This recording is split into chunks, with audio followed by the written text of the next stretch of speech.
I just told her.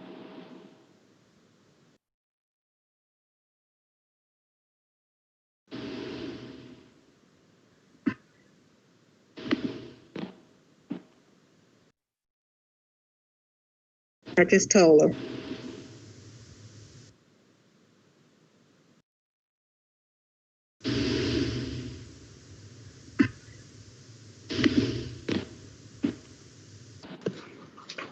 Can everyone hear me now? I just told her.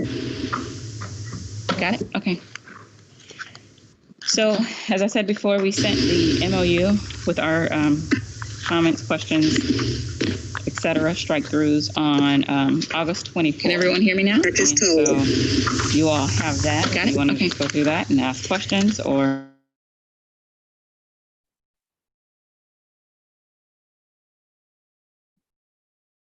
I'll mute. So we can do that, and then I think if we just start from where we have agreement, and then we can just move on, and then where we need to have conversation. So we have agreement on all the whereases and the now therefores, and I believe we have agreement on A, safety protocols 1, 2, and 3. Now, your side struck through our number 4, the remote work assignment. And so if you could maybe elaborate on that and maybe where we could come together, because our team doesn't feel that this should all be stricken through. We need some language here, we feel. I mean, why do you need the language? So I can't hear you in my headphone. So one of the questions that we had is, what's the purpose of this?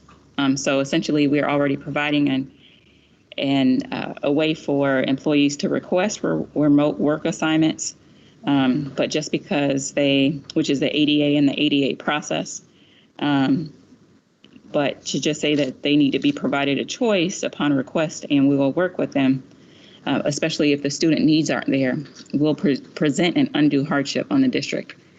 And so that's why the language is stricken. Further, as the comment says, it says this is essentially a workaround to the governor's executive order, and it could force a work stoppage if enough teachers or staff request a remote work assignment, and it will create an unsafe work environment.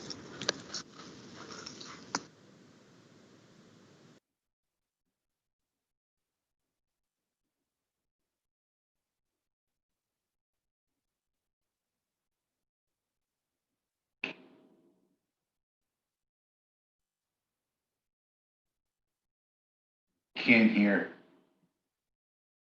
Yeah, sorry. I'll go over again. I didn't unmute my mic, so they couldn't hear me. Sorry. So we're wanting to keep at least the body. We can agree to get rid of sections A and B and not get into the weeds with that. But we want to keep the body of 4 because we also have a board who a majority of our board wants to be able to give people their preference. And I think we can get creative now that, especially with our FEA emergency injunction, we can have flexibility at the local to be able to accommodate people. And we would rather have them have an option to have a remote work assignment than them just taking a leave of absence, retiring early, or resigning and losing them completely. And so I think we can get creative here and put people to work in a virtual setting based on their preference. And I mean, we have people that are saying that they wanted to be face-to-face teachers and they're being forced to do e-school. And so I think if we can really think outside the box here, and in our task force meetings, you know, we had talked about possibly making positions itinerant this year so that schools could share teachers and so that we could equalize numbers that way. I mean, we have teachers that are reporting they have 200 plus kids overall in their e-classes. I mean, we can work and see what kind of flexibility we can have. And I think that just saying, well, we don't have a spot for you and not get creative, we're going to end up losing more people in the long run, because if they take a leave of absence and maybe they find another job, statistics say they're not going to come back. And so I think it would be the humane thing to do to try to work with work with these people to give them their preference as much as possible.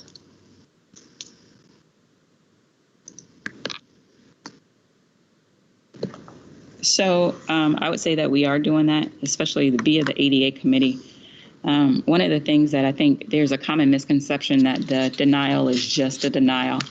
And let me be very, very explicit and candid with the entire group. So what happens in the ADA committee, one, we don't know who they are, right? So we don't get names. The committee doesn't get names. We'll just get a position, and then whether it's at a middle, high, or elementary school, first and foremost. And that's to protect the employees' confidentiality and also from their, so no one will really be able to attach TEDRA's medical information with Tedra Porteous. That's first and foremost. Secondly, one of the things that we look at is, yes, if they have a medical condition, but then two, what is their work assignment? So many of our, let's say, nurses have said, oh, I need a work from home assignment. The question is, how are you going to provide temperatures how are you going to take temperatures from home? And how are you going to provide medication to students from home? And so that's where that job assignment comes in. We look at the job description and we try to figure out what other duties they can do from home, right? And if there are no other duties, then it is then denied. We also work with administration to say, hey, is there anything that you can do to accommodate this person at your site or at your office, et cetera? So I think there's a misconception out there about how that analysis is done. But let me assure you that that is done on a case-by-case basis. It's individual. And we specifically look at all of the things that we could do. Some of them were denied, but then denied with recommendations as well. And so my point about that is we already have a process in place for people to request remote work. And so even with the intent to return, a lot of people requested remote work and they received remote work outside of even the ADA process. So we are at this point, I would say not I, but we are not comfortable with this language at all because it's already being provided. And maybe principals, I don't know if you want to talk more about it, but a lot of them have already been exceedingly, not accommodating, but for lack of a better term, maybe accommodating with our staff to say, hey, Tedra, I see you selected other or that you didn't care. So would you mind doing e-learning for me? Or, hey, Tedra, I see you selected face-to-face, but I really need you in e-learning. Do you mind doing that?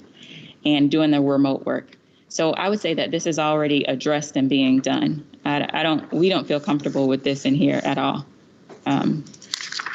So that's where we are. So,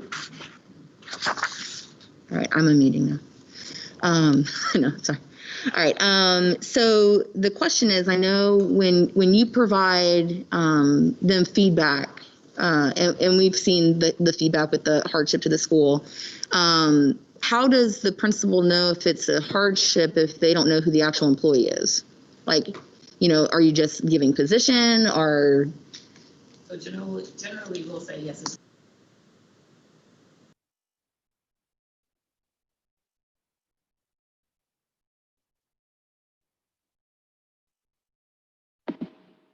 Can't hear. I'm not doing this. I'm gonna request the ADA accommodation. And so many times the employees have already had those conversations. And I would say it's a compliment to not only the teachers, but really the principals as well, because they're already having those interactive conversations. So they know once the committee calls them and says, hey, tell me what's going on with I have a request for one of your ESC teachers. Tell me what's going on. They're like, oh yeah, Tedra told me she filed the accommodation. So here's my issue. I have already assigned, I'm just thinking of an inclusion situation. We already have some inclusion students there. Here's the background. Here's what's really going on. I can accommodate maybe here, but this is what I really can't do. And so they've already had a lot of thought put behind it. The principals have and our administrators have. They've really gotten together to look to see, one, what's best for our students. And I think that's the other overall thing. That's the other overall thing is that we need to really balance what's best for our students and providing with some of their needs as well. And so I think that's the problem with this language, is that it's just, hey, if I want a remote work assignment, which again, they've already been given the option to select the remote work assignment, then we can just grant it. And that's not really feasible, particularly with us having face-to-face students and with the number of face-to-face students coming back.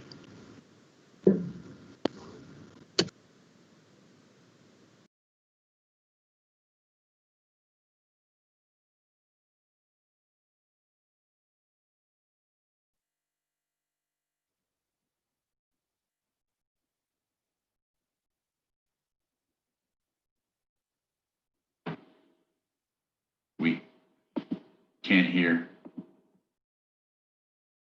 I know, I heard. Sorry.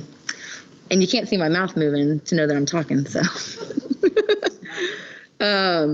All right, so moving on to clean and safe working environment. We were good with 4A, 4B. We're okay with the strike through in C. And then 5 for face coverings, we're good with A, B, and C. So we're good with all of page 3. And D and E on the page 4. Now it was highlighted in part F. This was the district original language proposed, and so we were wondering. I actually added this comment. I've had this come up several times at schools. We are teaching. I've actually highlighted this comment, and I made the comment because I've had it come up several times at schools. Teachers are saying, even if, I'm going to pick on Brandon just because he's in my line of sight. So even if Brandon has a medical exemption from wearing a face mask, I, as a teacher, don't want to teach them. I want him out of my class. And so that's why I put that in there, is because we need to be very clear that if Brandon has a medical exemption on letterhead to say I can't wear a face mask or a face shield for whatever reason, then that they are still allowed to attend classes, the same as if a teacher receives that same sort of accommodation, then they are allowed to attend classes. So I want to make sure that we are clear with that with all of our staff. So there will be very few exceptions where teachers and or students will not have on a mask because of something medical. And so How many? Sorry.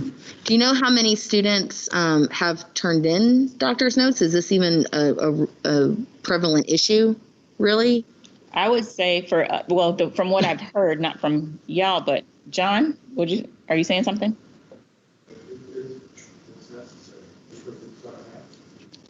Can't hear. That we did. There we go. Sorry about that. Can you hear me okay? Yes. Yeah. So I know of one that I saw, but I know there's going to be more. And so I think it is a necessary piece to have in there because it is going to occur. And we do I've been contacted with some parents that are still opposed to students wearing masks, although they're blind. So I think it's important to have it in there for those medical situations that are legitimate and they have a note, then we need to honor that. Thank you, John. Well, I'm just really talking about the medical ones. I'm not saying the ones, if you choose not to wear a mask, then I would say we deal in with that that case, differently. you can't Correct. come to school. But Correct. if you have a medical need as a student not to wear a mask, then I just don't want any issues down the line from people saying, no, well, he can't be in my class, etc. Yes. That's my fear. And so I think we can share that with you, or we can share that with the teacher. Hey, Brandon has a medical exemption. Tedra has a medical exemption from the mask. And so as a result, here's some mitigating things that we can do. Maybe put them farther back in the room, maybe isolate them a bit more from everyone else. Make sure that the teacher is obviously, not in close quarters with that person. But we just need to be thoughtful about that. So that's why I put that language in there, or that comment in there.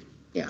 Well, and I think, though, on the other side of that, we're getting staff that are denied ADA accommodations because it's a hardship to the school, but the ADA committee says, yes, you have a valid medical condition, but this would put an undue hardship on the school. We need you to come in. We cannot grant this request. I mean, I kind of, if we have staff that are medically fragile just because of their position reporting to work, and then you start to compound it with students possibly not having to wear a mask, I mean, I think we need to take that into consideration too. I think it might need to be on an individual basis. Because if I have a verified legitimate medical condition, but I had to go back into the school because it was a hardship on my campus, and then now you put a kid in my room that is told that they don't have to wear a mask, and maybe legitimately so too. I mean, I think as a staff member, I would have the right to keep my health as a priority too. I mean, I'm already coming back into campus because if I don't have a job, because the ADA committee cannot accommodate me because it would be a hardship to my school. And so I would think that there would be legitimate situations where a teacher would need to work something out with the principal, saying that I cannot teach this child if they don't have a mask on. I'm already putting myself at a higher risk. And so I think that because there's not very many, we have 6,000 students. There's probably not very many that are going to have legitimate medical issues that they can't wear a mask. And so I want to be careful about,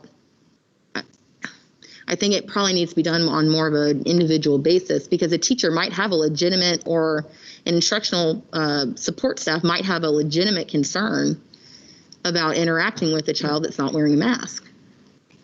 I mean, especially if the ADA committee has validated their medical condition, but they just have to come in or they don't have a job. So I would agree with you, less than if you want to.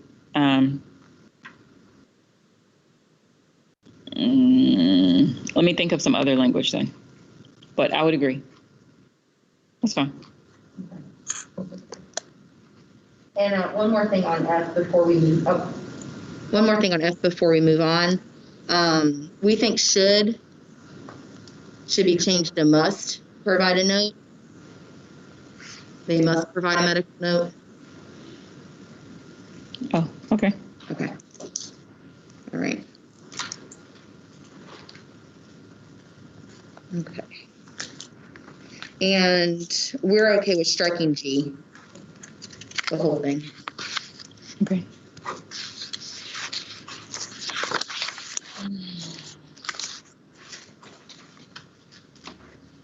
All right. And so on page 5, 6A, again, we're okay with most of this language here. We still have some reservations about volunteers. I mean, we've gotten reports that temperatures are kind of all over the place. Depending on, oh, sorry. Oh, sorry. No, I was making sure I was unmuted. Okay. What schools? Susan. And let me tell you why. We've been all over the district, all of top level staff, executive staff. We have literally walked all these schools. And so we're trying to, if you have an issue, and I appreciate Wilfredo emailing us last weekend, but if y'all have issues, you got to let us know, because when we're there, we don't see them. And so, or if we do see them, we address them immediately. So I was at a school, I think yesterday, and there was an issue with the bus car rider dismissal. We can't have it like this. This is what we need to start thinking about that. And so my point about that is, though, if you have issues, you got to let us know. So what school are you having temperature issues? Susan Cameron's at Dundee. Elementary, middle? Middle. And she was, and Susan may not be on yet. She had, Susan is on. Okay. So Susan can probably talk to this more. Yeah. Go ahead, Susan. Sure. So one day this week, obviously, I read my temperature was like super low, like 84. Okay. So something's wrong. So I shot the concern out, and it seems to be perhaps a training issue, to where, I very quickly heard back from the team, and she was holding the thermometer probably almost 2 feet away from me. So, I don't know what your training procedure is. The ones that do correct it and it's 1 or 2 inches from the forehead, it reads much more accurately. So it may just be making sure that everyone who's doing the temperatures understands you can't do it from more than a foot away. It's got to be up closer to the forehead.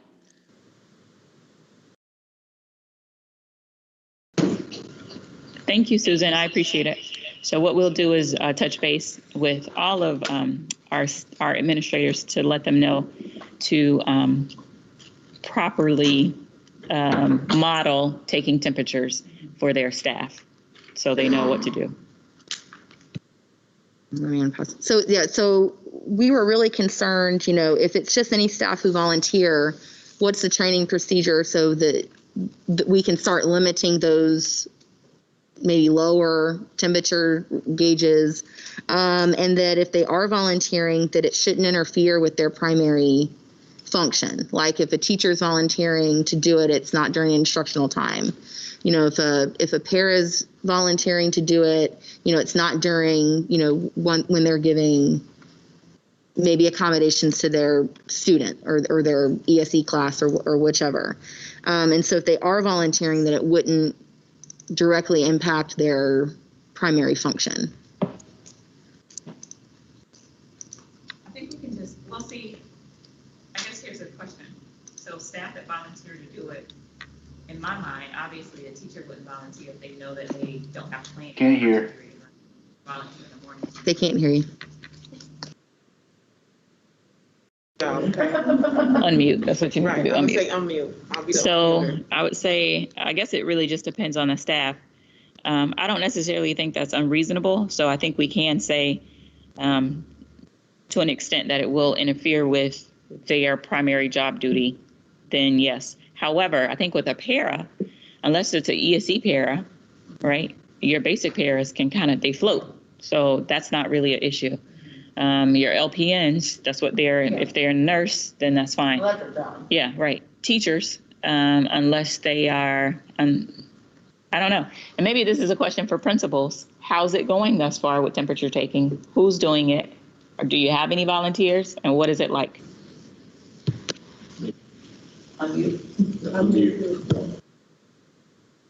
So I know at Auburndale, we've got the wrist scanners. We got 2 of them. So we've been scanning probably almost 600 kids every morning. And then staff, we leave them down at the opposite ends of the campus for them to scan. So we really don't need any help. Admin team wise, stand where the kids are coming in. So we're a little bit different with that. As we get more of the scanners, we'll be able to pretty much scan every morning. So this will help. So I imagine probably the elementaries and middles might be a little different. From our end, so from our end at Frostproof, we've got 5 different areas. So we do have 1 or 2 staff that are like, hey, can I help here? Absolutely. But there are admin that are also there as well. We actually did the training practicing on each other before we started day 1. Fortunately, we've got those wrist ones that came in and the other ones came in today.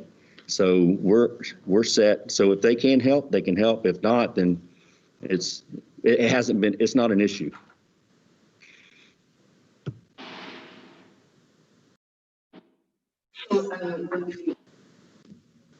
It's a non-issue at elementary. At Spencer Del Holland Elementary, we have 6 thermometers. My nurse has gladly taken temperatures for any and all who come through the office area as our 1 entry point. The other 4 thermometers are kept downstairs, 2 of them, 2 of them upstairs in building 3 and 4. I did have team leaders and volunteers, can we check in with our form electronically, do the temperature check and be good in our hallways rather than we're 23 acres coming down to the office and then reporting to our area.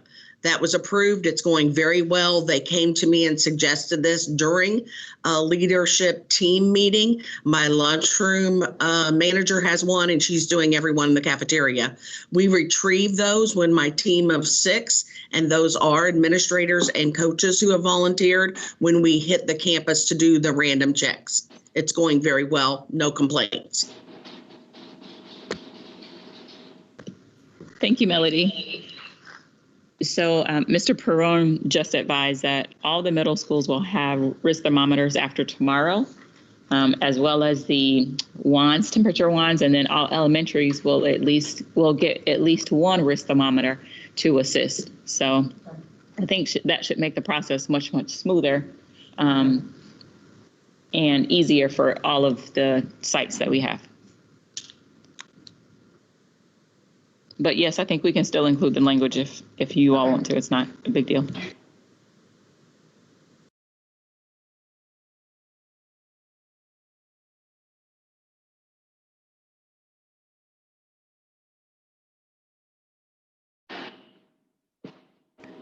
Just to kind of close the circle, the concern would be for me, if I had been running a fever, it would have shown a false okay to work situation. So appreciate, the wrist thermometers coming in. That will certainly help address and take care of that issue. So thank you.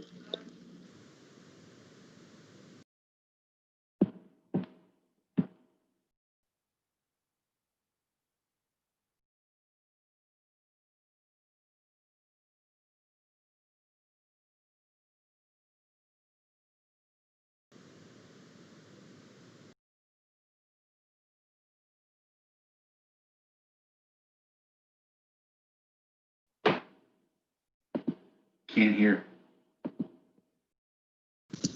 Sorry.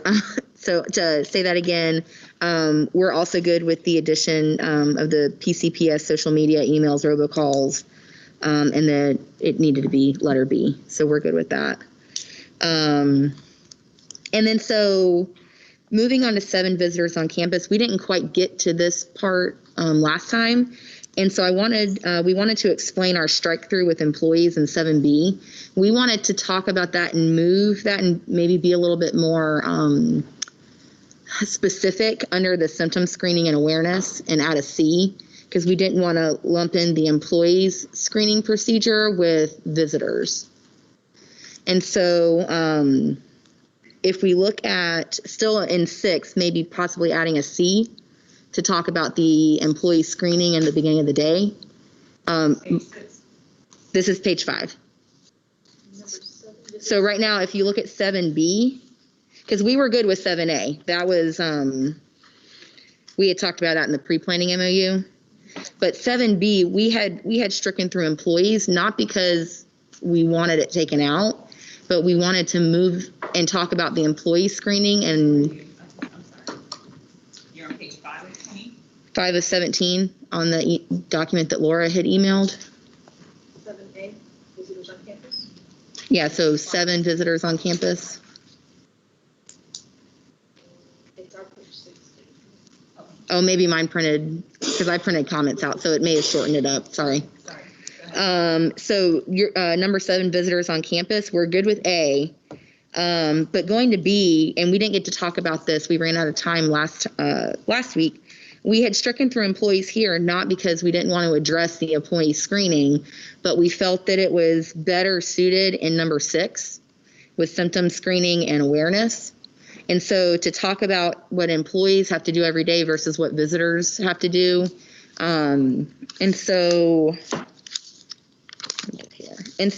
you have the daily work readiness self-assessment. So just a few questions on this. Is every school doing the district-wide daily work ready self-assessment? And they're not changing it or anything like that? No, so that document. Good job. Thank you. I'm on it now. I missed you. So that document actually came from RISC. She put it together with other districts by looking at other districts and what they were doing. We had some legal advice from that as well. And so we sent it to principals and said, hey, you can do an electronic form and filter it back to your principal secretary, or you can do a sign-in sheet or next to the sign-in sheet. So every school should be doing it. We've asked that they have every employee on campus do it every day. And the other part of that is in talking with the Department of Health, we needed that information. So just in case we did have a positive on campus, we can go back and start looking at when they actually reported symptoms. Like they were okay up until Thursday. on Friday, the first day, they started reporting symptoms. So it helps us keep track of everything. So for tracking purposes. So yes, every employee, every campus is supposed to do it every day. So we're okay with the form. I mean, it doesn't.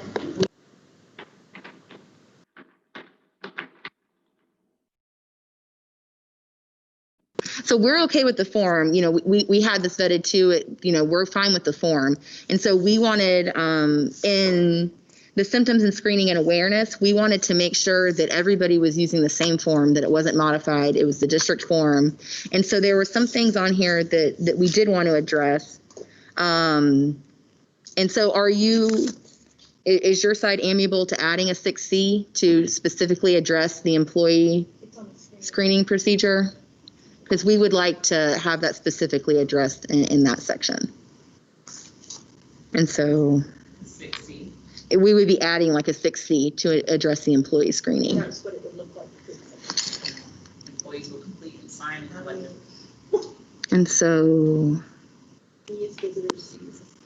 Yep. So employees will complete and sign an electronic self-screening tool to affirm their wellness each day before entering any school or building. That's correct. Yep. I'm okay with it. okay. So let me pull it up. We need like a little shot clock. I know.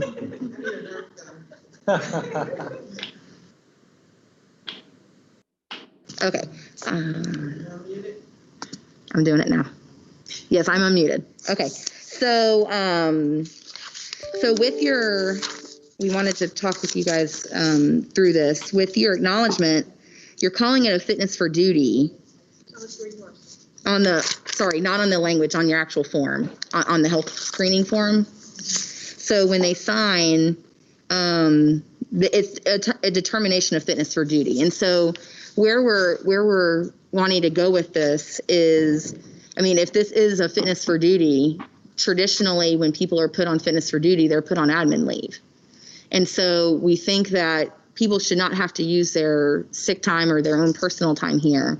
If this is truly a fitness for duty, because we're trying to keep everybody safe, until they get either a doctor's note that, hey, I don't really have symptoms for COVID, I can come back, that this would be treated as an admin leave or a TDA if they could work from home while they're quarantined. And so, no, so this isn't written in here. This is in the district's medical screening form. Can we work through this first and then go back to that? I think we already have I think we're working based on the recent occurrences. We've had to kind of, yes, I'm unmuted. So based on some recent occurrences, we've had to work through some of these issues. And everyone that I know of at this point we're developing another code, and it, for us to one, track, but then two, to see. So, you get the 10 days, but we're trying to really see, do they need the 10 days? Are they working? If we are putting them on e-learning, then that's really what we're trying to do for the majority of them. They're transitioning automatically to e-learning. So then once they're on e-learning, if they can continue that and show no symptoms, then we're okay, right? No leave used. However, if they get to the point where even in e-learning, they are too sick to work, then you automatically get the 10 days of FFCRA. No, wrong one. Emergency sick leave, and then we can evaluate it from there. So does that make sense? Yes. So I don't know that we need, I guess, additional leave is what I'm saying, is because right now they're not using any leave. So what happens? Yeah. So I'm unmuted. Are you muted? Mm-mm. Okay, there we go. I was hearing it from both ends. So I guess what we're wanting to look at with this is that employees must complete the district's daily work readiness assessment to solely determine an employee's fitness for duty and to ensure a safe workspace. There shall be a district-wide universal electronic form used throughout all work sites, which it sounds like we're already doing, which we would be good to put in that language then. The provided information may be shared with members of management or the health and wellness department as needed, and any other medical information will be maintained in a separate confidential medical file. Employees will inform their principal or supervisor of the health and wellness department immediately if an answer to any of the symptom screening question changes. And then so we were referencing the fitness for duty procedures And the teacher 31.33, the para 4.3, and the ESP 3.3.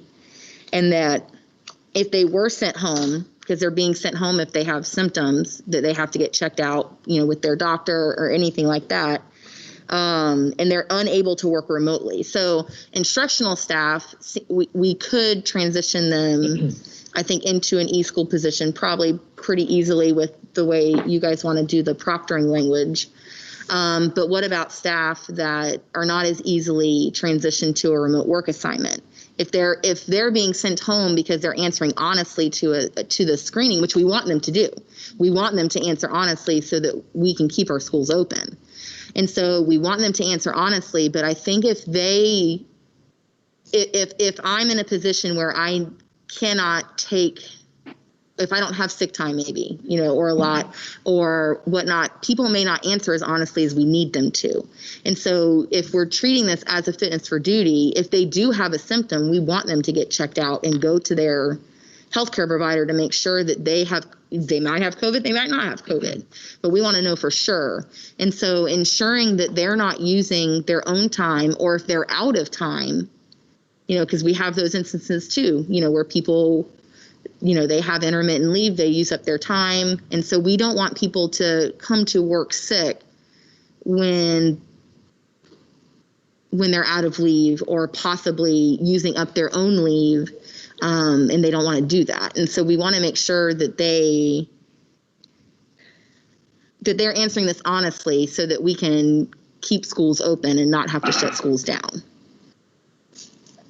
And so that's why we wanted to approach this as a fitness for duty, from the even your own language in the screening self-assessment, so that people could answer honestly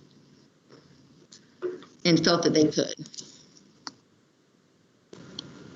So I would agree with non-instructional staff. I think we have to be a bit more creative with them, particularly those whose positions and or job duties don't necessarily allow them to work from home.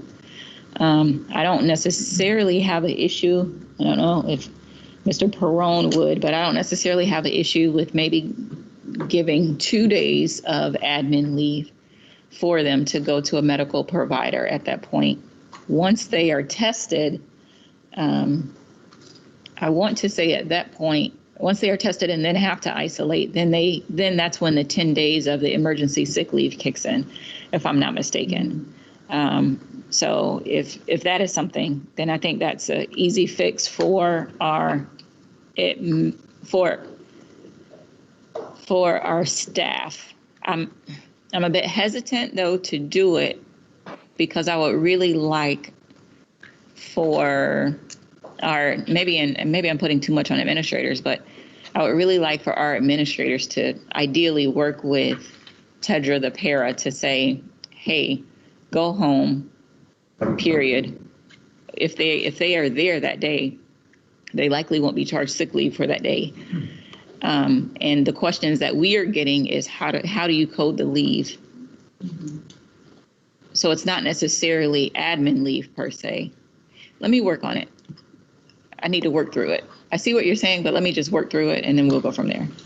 Yeah, I'll send something back to you. So yeah, I think our biggest concern was that we would start having, especially in those areas where it's harder to maybe do a remote assignment, to where, and those tend to be our lower wage folks too, that need this paycheck, desperately. I mean, everybody needs their paycheck. But, right. Well, we're not opposed to it. So let me just work through it and with Linda to make sure everything's lining up correctly. Okay. But I think we can agree to some sort of admin leave.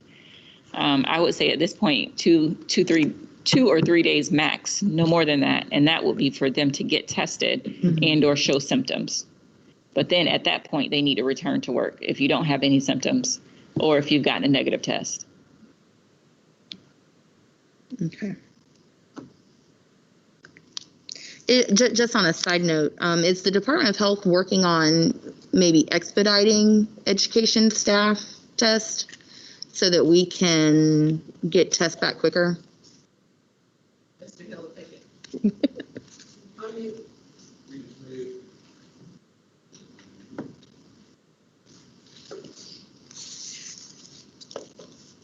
Can you hear me, Stephanie? Yes, sir. Okay. Yes, and talking with Audrey, Kelly, and Scott, they are, Shablam, they are working diligently to try to find ways to expedite that for us. And I could check with them today and see if I can get some specific information back to provide for the team.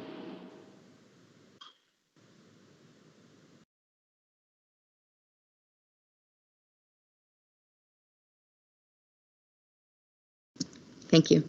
So Laura, can you go down to 6? And so we're okay with adding that into C then, 6C, and talking about the employee screening process, and then we can flesh out the admin leave. Would you be able to get Linda on the phone now so that, or sometime in the near, while we're here today? Okay.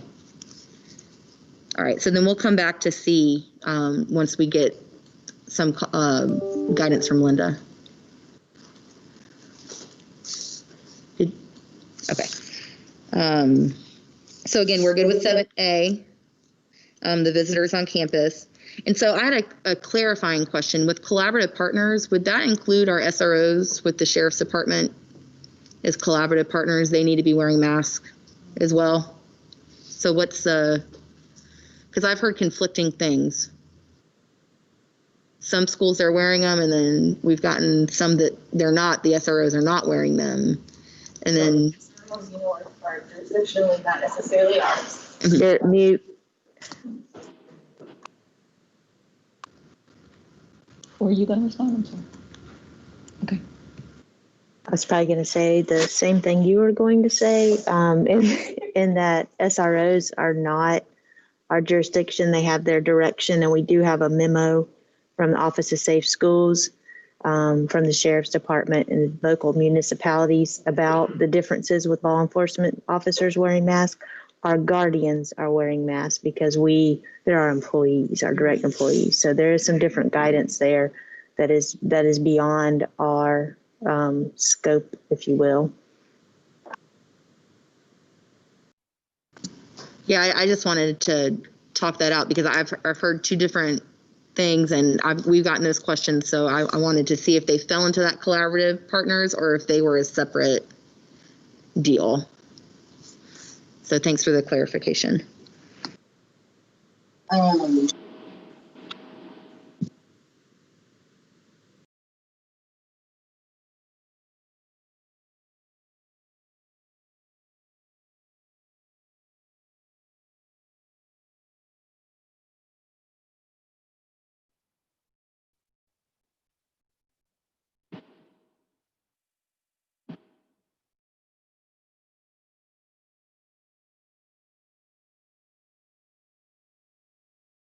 Someone talking, we can't hear. Oh my gosh. Shreetha, you gotta help me out.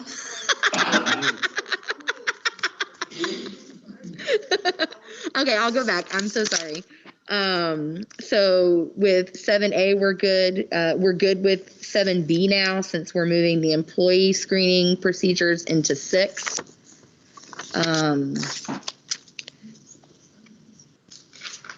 And making it 6C. No, 7's talking about visitors. So it would be, the employees would be under the screening, symptom screening and awareness under 6.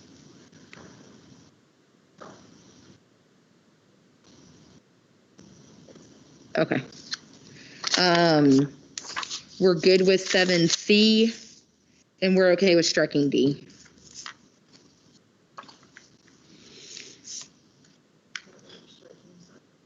It was in the blue because it's just a recital of the CBA, so we're okay with just knowing that's in the CBA.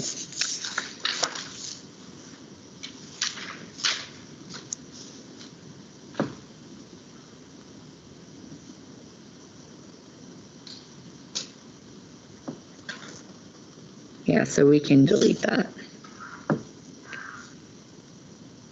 Now I think, or here, I'll let you finish that, Laura, before we move on to 8.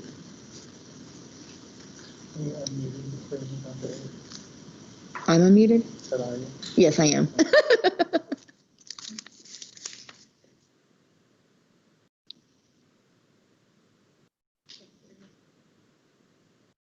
So I think with 8A, we wanted, when I had merged the two together, I had put the pre-planning language that had the all seats and desks in the same direction, it was already taken out.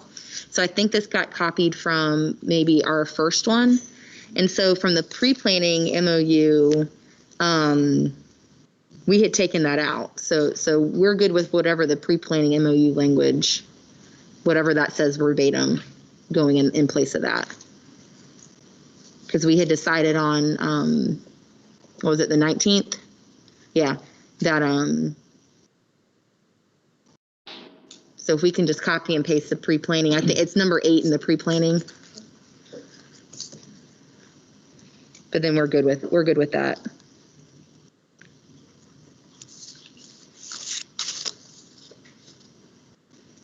And we're good with B, 8B.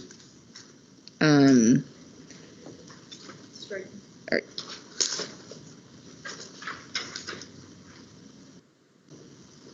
No, sorry, hold on. Sorry, I got mixed up. So with the campus learning class sizes, you guys had stricken through that language. And so if we look at that language and we make it mirror A to, instead of at least 6 feet apart to the greatest extent possible, we would like to add that back in. Because from the comment, it sounded like that was the one problem area for you guys.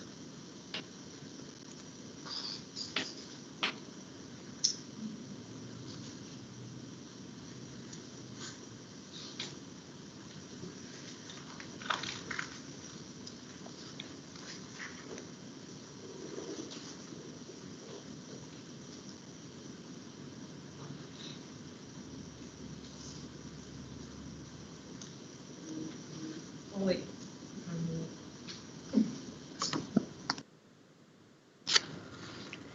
So we're looking at 8B, social distancing, right? Campus learning class sizes will be reduced in a manner that will facilitate compliance with CDC physical distancing guidelines. Classroom and workspaces must be reconfigured, so there must be. So we're saying. Remove the 6 feet. And have it mirrored to the greatest extent possible, like it says in A. Would that make it amenable to you guys? Oh, I think so. Yes. Okay. Space to the greatest extent possible. So instead of at least 6 feet apart, it would be to the greatest extent possible as mirrored in A. Oh, I'm not muted anymore. Can you guys hear me? Okay.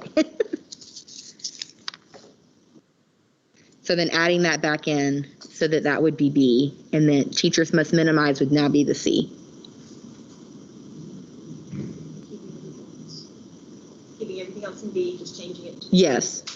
Yeah.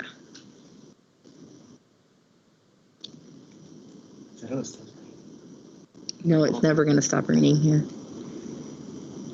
At least we're not Louisiana. Oh, that's true.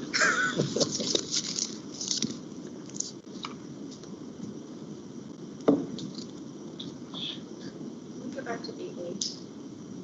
Yeah, so that. We needed that IEP 504. Yes, and that's in the planning MOU. In number 8 in the planning MOU.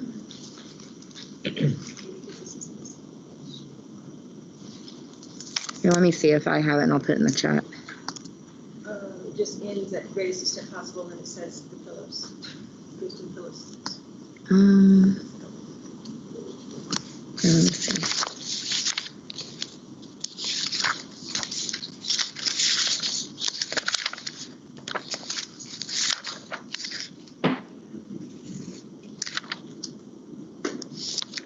And let me try to pull it up, Laura. Oh, you got the signed one?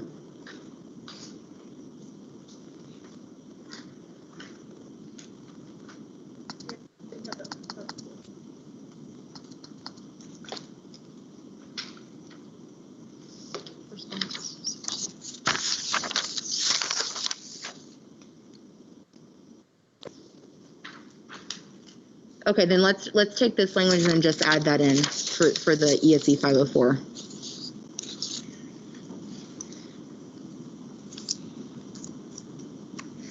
So then it would really just be taking out the all seats and desks are facing in the same direction, I believe. In the case where. You see that 818 screen?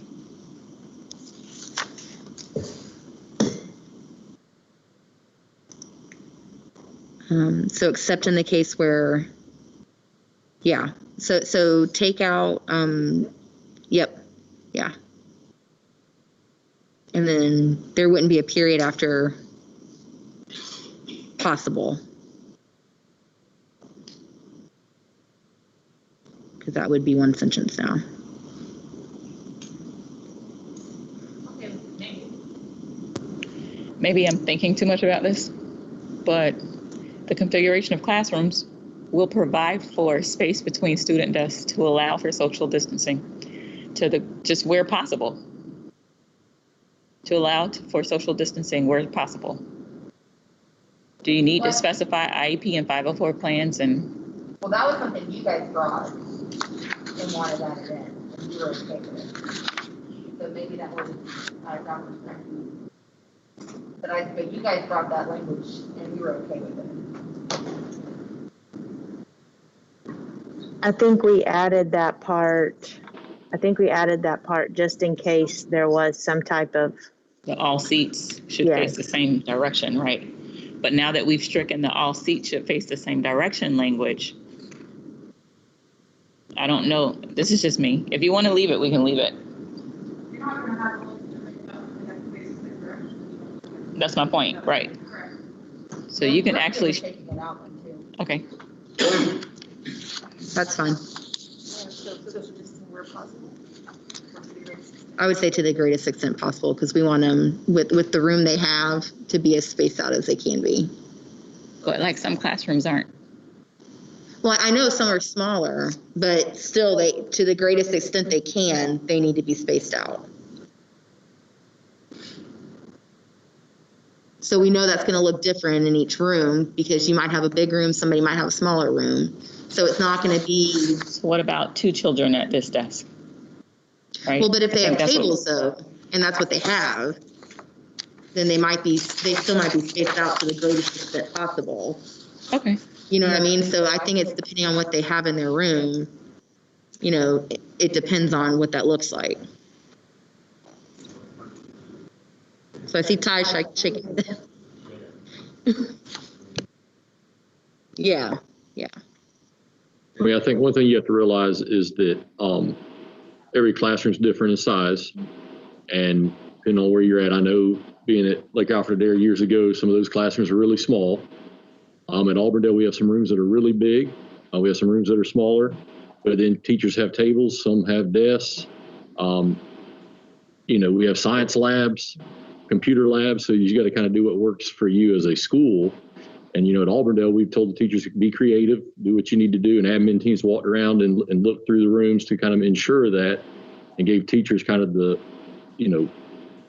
left it on them to design their classroom to what works for them. And I think that's the best way to handle it. Well, I think to the greatest extent possible allows for that, so that depending on the configuration of the room or what they have, they're doing the best they can to space them out with what they got. Because we know not everybody or every school even looks the same. So, all right. So we're good with that then, Laura? Yeah. Tedra? Okay. Okay. Well, I think we still want to the greatest extent possible. That's fine. Okay. Okay. Okay.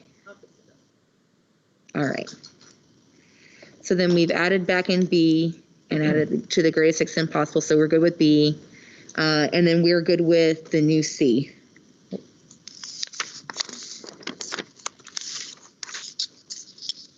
All right.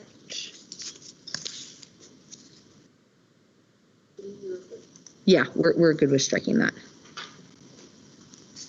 Okay, so then number 10, that was the pre-planning language. We're good with that for staff meetings. So we can take out the blue and the green there because we're good with what's highlighted in pink from pre-planning. Hold on.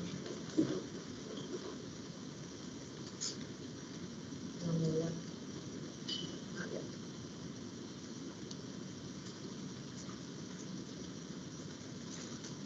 Okay, so we're good with 11A, the body part.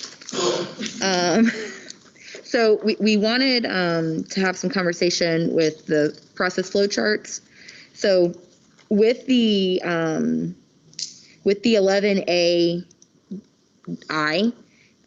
let's come back to that. But we're okay with striking through the 11 A2 through 4 and then all of C. If we can reference the process flow charts that the district has in this MOU, and in the process flow charts, there's 3 different flow charts here, and on the process flow chart for employees who are reporting to have tested positive, we wanted to add in what you guys have on the other process flow charts from page 1 and 3. Can you do the title?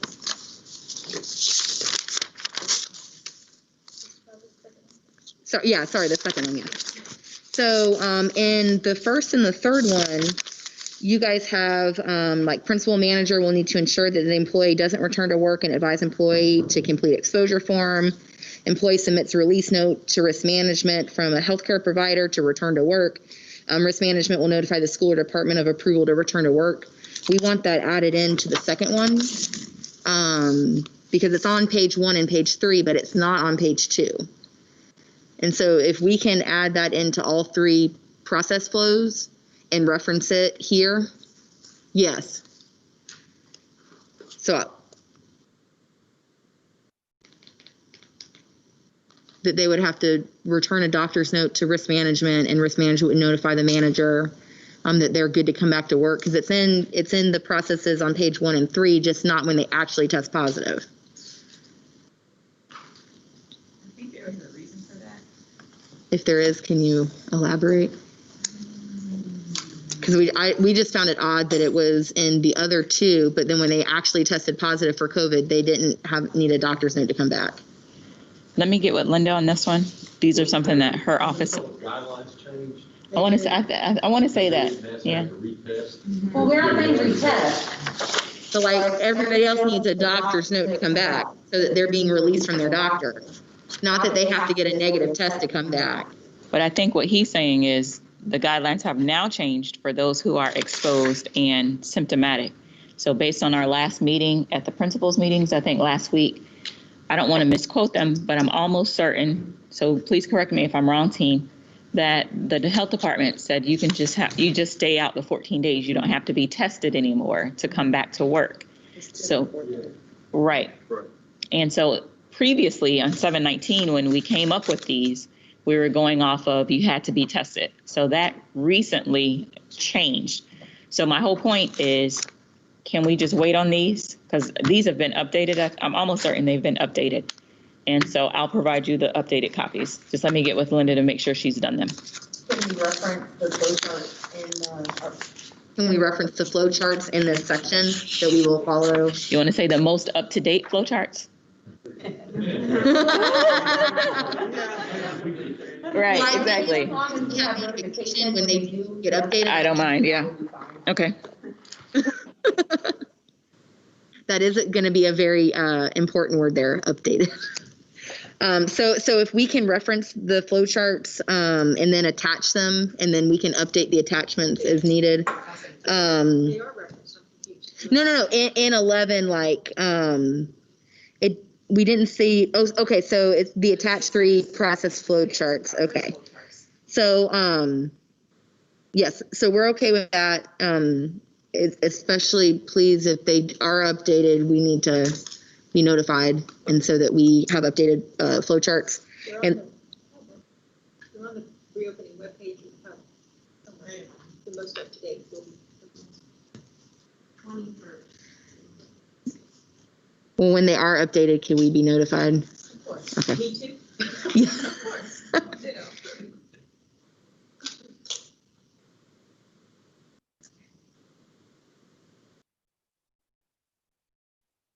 Okay. So if we go back to the 11AI, a full-time staff LPN paraeducator will be present at each school site to support the wellness needs of students.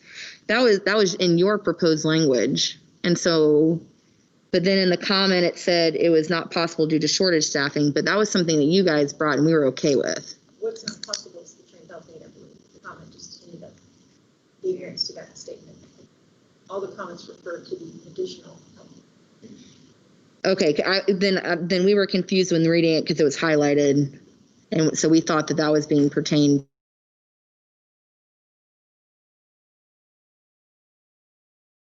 The additional health aide we will question. Correct. Okay, so we're good with the first sentence then, because we were okay with that. We Okay. can't hear the district. Oh, let me unmute and then.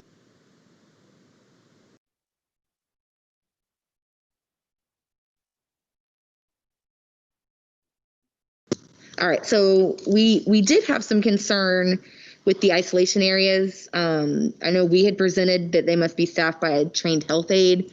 And so our concern is coming in is that, are you pulling people to cover this every period and then kind of exponentially exposing people? Like, how is that being covered? Like, should you, I think what we're really getting at is that we want 1, 2, maybe 3 people that are trained to be in that area that would be pulled for that area. Like you have one, and then if you have a backup, and then another backup. And so that you're limiting exposure, because essentially that's a sick room. And those people, those students in there have symptoms. They could be COVID positive, we don't know, but they're exhibiting symptoms. And so to pull in different people every period just to cover exposes more people than necessary. And so we wanted to limit that depending on the school size. Ridge might have 4 people that can go into that room, but limiting that, and then that way just random people aren't pulled in to cover and potentially being exposed unnecessarily. That was the whole thing with the trained health aide. Stephanie, can I answer that? Yeah. I'm going to speak for Frostproof. I cover it. It's me. So if I have to go get the kid, I go get the kid. I walk them to that place. I do the investigation part of it. The nurse meets me there. She takes care of her part as well. I have a pandemic coordinator that's doing her part. I have a personnel secretary that's taking care. So there's a team that's working through this process. It's me. So we're not pulling different people because they have jobs that they need to get done. So in order to make sure that they can do their job, I'm that sacrificial lamb, if that's what you want to call it. But that's how we're working through this process. So we're not pulling different people from around to cover. But is that happening everywhere? I don't know. I'm just giving you an idea of what we're doing on our campus because it's taken care of because everybody else has a job to do. So what you're saying? No, I mean, it sounds like what the gentleman's saying is what Stephanie's saying. Unmute. Did I? No. Or maybe you did. Oh, hang on. Sorry. It sounds what the gentleman's saying is what Stephanie's saying. Having a core group of folks rather than have some sort of rotating system that exposes more people than necessary. Can I comment? Yes, please. I'm unmuted, correct? Okay. All right, so let's talk through this a minute, the practicalities of this. I agree that we need to create plans to try to minimize as many people as we utilize in the isolation rooms. But now that I'm working through situations, there are scenarios in which we do not want to be so restrictive that we don't have the flexibility to utilize a team or cohort approach. And you may have to add to that team or cohort. And on any given day, depending on our workforce at the school and the numbers, principals may find themselves in very, very difficult situations and may have to utilize other people that are willing to volunteer to help. Certainly, you would not want to rotate somebody through, but I'm a little, could it happen on any given day where you might have to have, can you still hear me okay? Yeah, I got it. Is it possible that you may have to, something comes up where you would have to do that? And in terms of trained staff, there doesn't need to be a lot of significant training for that particular task. What you need is to be very well versed on PPE, wearing it correctly, providing additional PPE for that, and then maximizing the distance, obviously, the social distancing, and any other strategies that you can bring to bear. So I want us to be very cautious about getting the language too restrictive there. But it doesn't sound like, I'm sorry. Go ahead. it doesn't sound like the language is restrictive. It just simply sounds that. Hang on. Am I good? I think you're okay. Am I good? Okay. Okay. It doesn't sound like the language is restricted. It just simply sounds to me that you have a core group of folks that are specifically trained to deal with, what's the gentleman's name? Kyle. The way Kyle kind of constructed it. And in your situation, you may want to have a backup or alternative team in case the situation changes. So it maintains the integrity of the language because it's not restrictive. You can create an alternative team. You know, some of this stuff we just don't know because the variables are going to keep changing. Correct. On a weekly basis, but we have to have something. And I think that nothing prohibits, the language doesn't prohibit you from creating a backup team. So if staffing changes, the workday is kind of, it's a crazy day, you'll have bodies there to help out train individuals, because if they don't have any confidence in their training, they're going in there scared. Okay. They might make mistakes. Appreciate that. Thank you for that. I'm looking at the language and it says by trained health aide. So is that okay? Because that's what I'm referring to. When you say trained health aide, that looks restrictive to me. So I think where the miscommunication came in, John, is we're okay with talking through that, but we wanted to make sure that it wasn't just a free for all of rotating people in and out, that it was very specific, like Kyle was saying, like with a cohort, right? And so that you have a cohort of people that are trained and have the PPE available to be in that isolation room, so that if somebody's out, you have people that are designated in that isolation room that you need to pull from, not necessarily a health aide per se. So I would say I think the majority of our principals, and principals can speak to this, are already doing that. So when we had the training, again, with the Department of Health, they were very specific about, one, where our isolation room should be and the recommendation for that, They were also specific about who should be in the isolation room and what that should look like. Because like you said, we don't necessarily want to overexpose our staff. And so I think principals, from my understanding and from what I'm seeing, have been very thoughtful about putting those people, specific people, assigning people as already the backup. Like that's already being done. So I guess that's just my point, is just that it's already being done. And so usually it is someone on the administrative team first and foremost, and then it kind of rolls from there. Yes? If you don't mind, so there's a plan there. We had the training that went with Department of Health. And maybe correct me if I'm wrong, it sounds like there's not a trust for us to run the school. We're not putting people in danger that don't need to be there. And so I want to be sure that we understand that. I don't know that we need language to trust the administration to run the school like they need to run the school. And if it seems like when we put this type of language in, we're not, I don't trust you to do your job, Kyle. It's kind of how it comes across, rather than these are things that keep us up at night. These are things that make us try to figure out what's best for our campus, for our kids, for our staff. And so when you say, hey, we need this type of language in order to do that, when that's what we do. And we don't want it to come across as we're not planning on hurting anybody. Our plan is to make everybody safe. And so that's why we've kind of done that. Yeah, we do have a team that kind of does it. If I'm out, who's next? If I'm out, who's next? But I hadn't gone to I'm not taking a teacher out from their instructional time.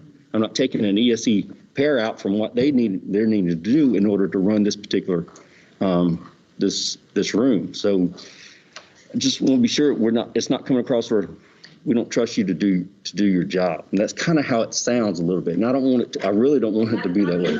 At all. Okay. But so just and I'm going to say the school, we had one of our team members send Brandon notes and over to me. I mean, there was a coach who applied and was denied for ADA that is manning the sick room once a week at Lake Region High School. I mean, so this is why we have to have this language. And I didn't know about this until just literally now, or I would have probably, let you guys know about that beforehand. But I mean, this is why we need this solidified. It's because not everybody thinks like you, Kyle. And I would like to think that a majority of our principals do think like this. But I mean, some people just, this is unknown territory right now. And so I think that we need to have guiding language in place so that you guys have a playbook, right? And so that you know what you can do and what you can't do. And I appreciate that you're a fabulous principal, Kyle. I do. But I think the more guiding language we can have for you guys and for staff in general, just moving through this, I think puts everybody at peace of mind. And so we want to avoid somebody being rotated in once a week. And I mean, this specific person has been denied ADA accommodations, even though they probably should be working remotely, but it's a hardship to the school. And so that's where we're coming from in this language, is that we can take out trained health aide, but we want to make sure that there is a cohort of people that have the correct PPE when they go in there, that know protocols in place for that isolation room, that feel confident in manning that isolation room, when and if they have to be there. And that we're not just rotating people in and out, because we do not want that. We do not want to exponentially expose people to this unnecessarily. And so I guess with that, with the isolation area, maybe that language looks like that schools have a cohort of people trained with appropriate PPE to supervise the isolation room. Maybe it's something as easy as that, and that staff should not be rotated in and out. Something along those lines, I think, would make our folks feel a lot better. So that you have a trained cohort of staff to man the isolation room. Yeah. Stephanie, I think one thing, like Mr. Hill's talking about being really kind of ties our hands if we get really too descriptive on it, because let's say we have cases and people are out of the team. We know we need to train people, but what if you have 2 or 3 administrators out because they're in quarantine? So, we've done different things at Auburndale as far as we put our isolation room in an office, 2 offices that have windows. Nobody has to go in there and sit with them.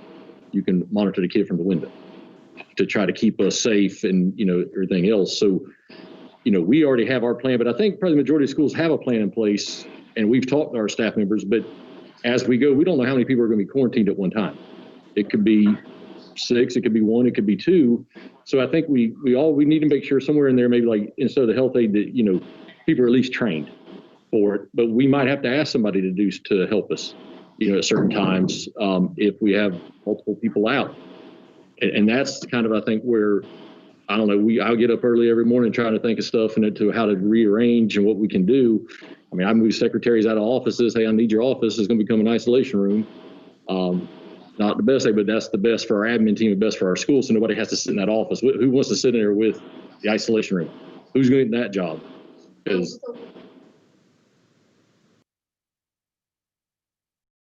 I think the person needs to be trained in protective PPE on how to protect themselves and keep themselves safe, and as needed.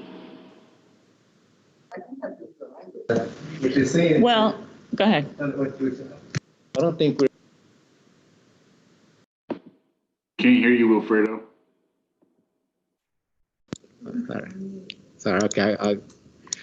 Whether you have cohort number 1, cohort number 2 in case of an emergency, cohort number 3 in case all hell breaks loose, right? I mean, how you do it, it's up to each individual school.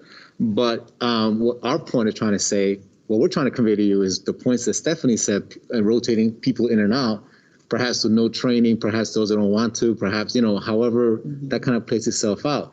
But I don't see the language as prohibiting any principal, whether you're talking high schools or elementary, to having a specific cohort, depending on how large your staff is and what's going on, or having 2 or 3 cohorts, folks that are committed in training to the task at hand, right? That's a much better buy-in than tag you're it, so to speak, right? And honestly, I think we probably need to have in there that it's a volunteer thing, that they're not just assigned to it, because we do have people that are reporting physically to work right now that were denied ADA accommodations because it was a hardship to the school, and so they should not be put to this rotation because they're already there. Kind of, they don't want to be there for their health, and so we want those cohorts, whether you have 1, 2, 3, whatever, of volunteers that are trained to be in this isolation room, if need be. This is what it would look like.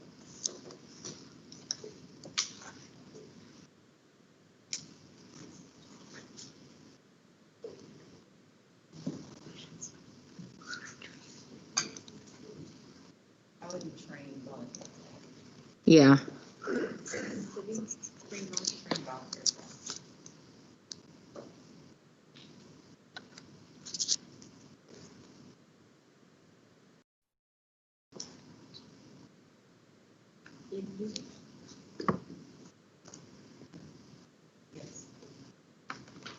So what kind of personal protective equipment are you guys getting gowns for this? What are the additional things that you guys are putting in place for these isolation rooms? If staff, like if they don't have a window to look in, what are they getting? So for the middle school, what we've received so far, we've received the gowns, the masks, the shields. We've received all of that are specifically for the ice. There's a separate kind of grab and go to go bag for that room specifically. Okay. And that was delivered to every school.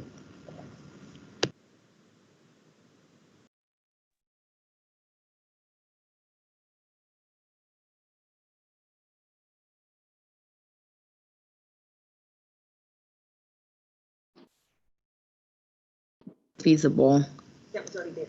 Yeah, so let's get rid of that.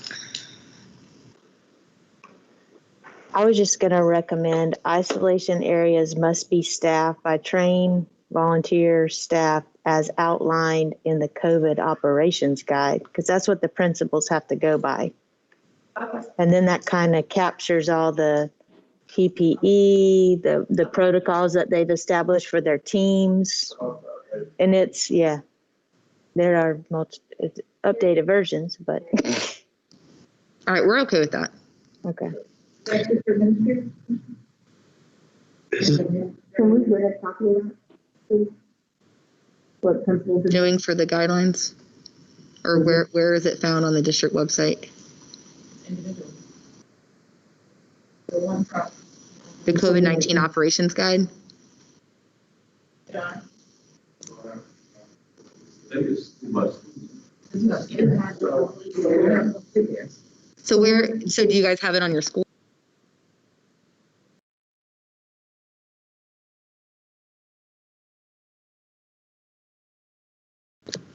So in May, I think it was May, when we were trying to figure out some things, maybe May, June, we provided a blank document to our administrators to say, here are the things you need to think about in preparation for school opening.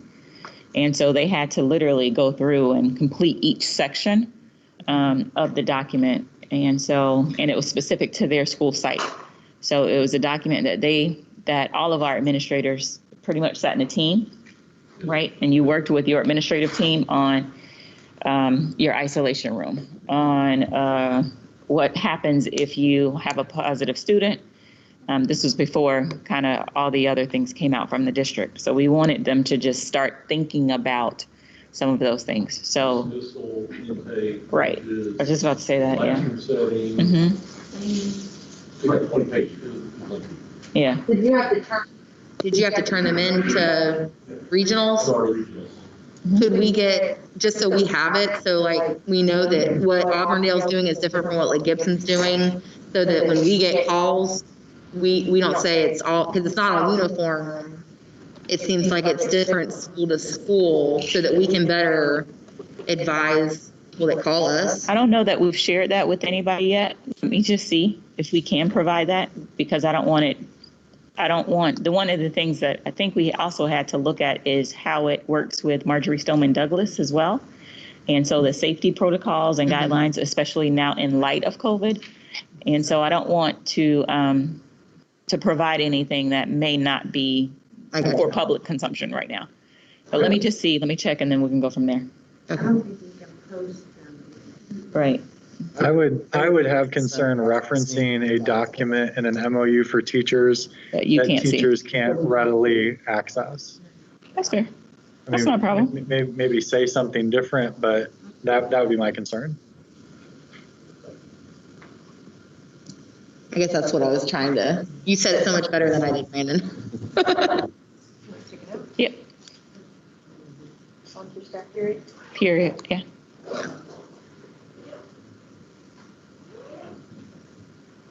Okay.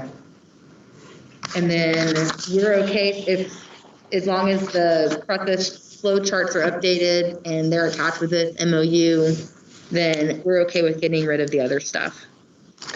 In B2, 8, sorry. Did it change numbers? No, I'm not on mute. Oh, okay. So yeah, so we're okay with getting rid of 2 through 4, and then the rest is C, since that has been addressed in the flow chart.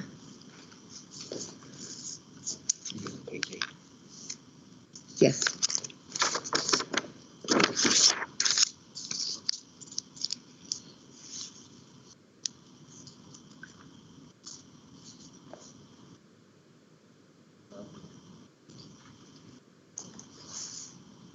All right, and I think this is going to go back to the admin leave for the. She said.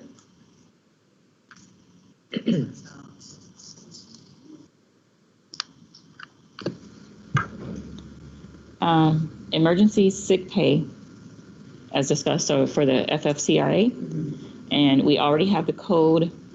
If they cannot work remote, then again, it's FFCRA first. That's the first thing that we do. And so the question on the exposure form asks if they can work remote. If no, then they need emergency sick pay. And that's something that's already covered via federal law until December 31st. So then if it's past December 31st and we're still in this, oh God, not. Well, either one of two things will happen. One, it will be extended, or two, we may not need it depending on what we're doing, so. So can we reference that then? So FFCRA? Can see Yeah. that in here to know what they're putting on one spot. Mm-hmm.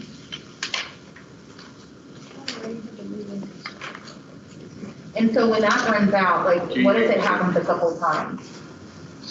What do you mean? Or I'm so like, let's say I'm symptomatic, you know, and then I become COVID positive, or even not, you know, I have to get a doctor's note to come back, and I'm using up that leave, and then I have emergency sick leave if the Federal CARES Act emergency FMLA is done. What if this happens again and I get sick again and have symptoms, but I've used up the emergency FMLA, and my emergency sick days are gone, just as a what if? Would they then start to have to use their own leave at that point? Yeah, so the law says you only get one time to use it. So could we put in then that we can give them admin leave to get checked out by their doctor. Because again, I think it comes back to, we don't want people to lie on this screening because they either have to use their own leave or they don't have any left. And they can't afford to go into unpaid leave. We still don't want them on campuses sick. You know, we don't want people to feel like they're penalized, or if they do go into unpaid leave, you know, we know principals can start to discipline for unpaid leave. So what's your question? What's your ask? What's So I the guess, ask? I guess our ask is that if we're using this FMLA emergency leave and then they have emergency sick days, once that's gone and depleted and they get sick again, I mean, I would think that we would want to have paid admin leave, or at the very least, they wouldn't be disciplined for going into, like, if they had to go into unpaid leave, let's say they're out of leave. I think that's fair. Yeah.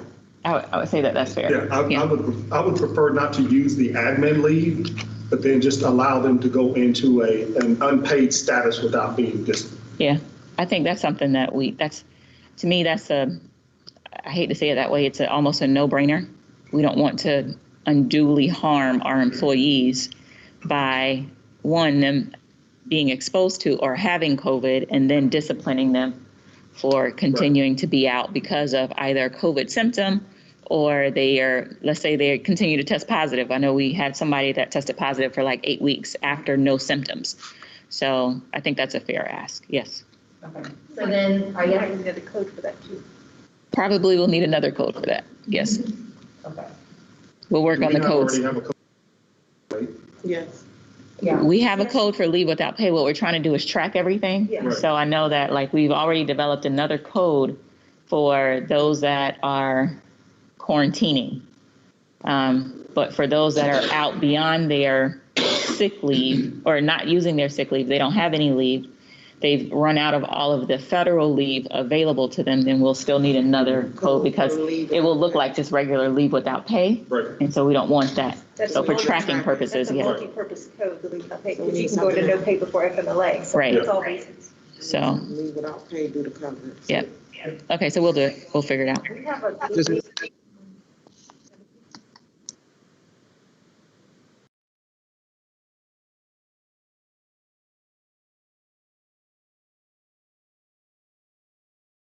I'm okay with adding all of that fleshed out in section, I think it's D.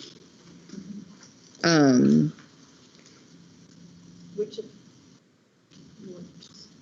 you okay with striking 12? Well, so I think though in 12, whether we call it sick days or leave for COVID-19, maybe we put it in D is a subsection that employees that may go into unpaid leave due to COVID symptoms shall not be disciplined for being an unpaid leave.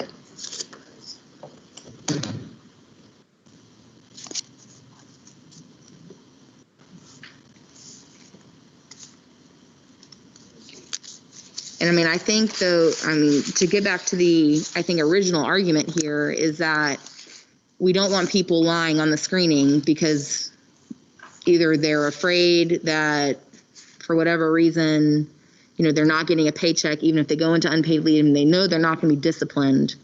We want people to be honest here. And so, the threat of not getting their regular paycheck is going to motivate people to come in sick when they should stay at home. And so I think that's still our team's worry, that if they are sent home for COVID symptoms or that they do in fact get it again, because people have had a mild case and then gotten it again, and they run out of these federal leaves, but then they're going into unpaid status, even though they're not going to be disciplined, it's still a real concern that they might try to cover that up, because they need that paycheck.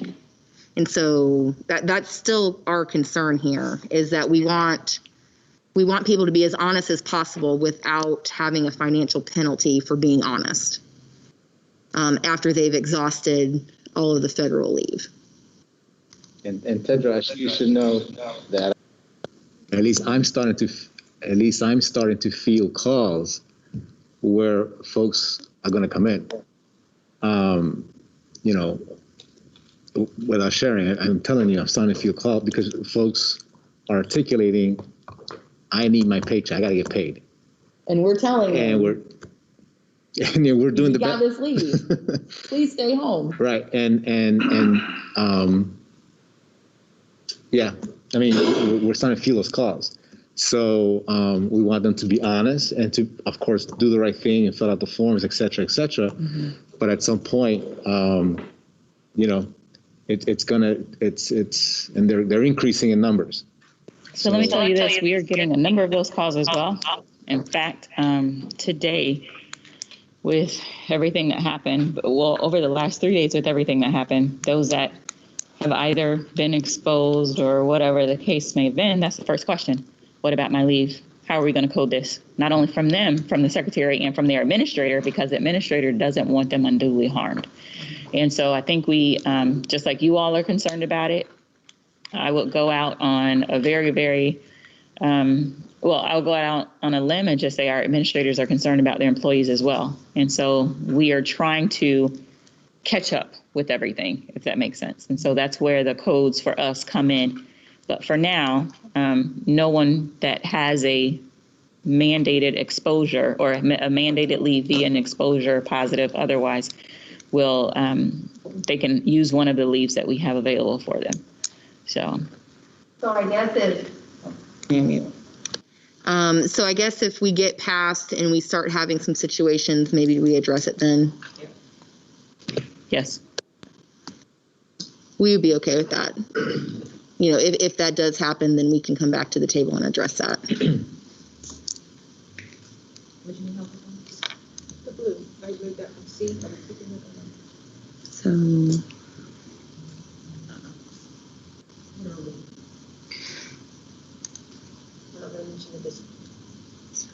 Yeah, I think we wanted to mention if they went in, if for whatever reason they went to unpaid status because of a COVID absence, they would not be disciplined, or they shall not be disciplined.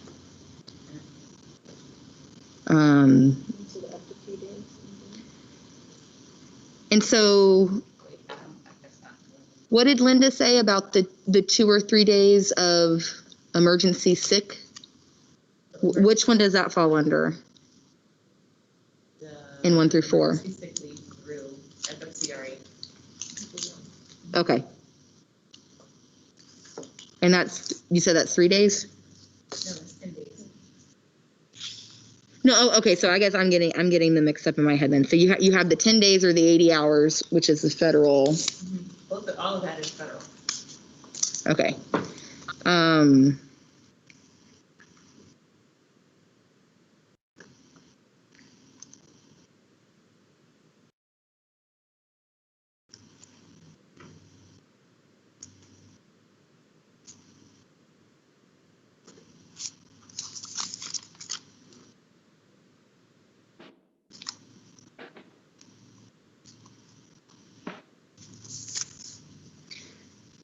So, but Linda, so we have the 10 days, but then I thought you said that Linda said that there was like an extended, like emergency sick leave, or is that the 10? That's incorporated in the 10? That's 2.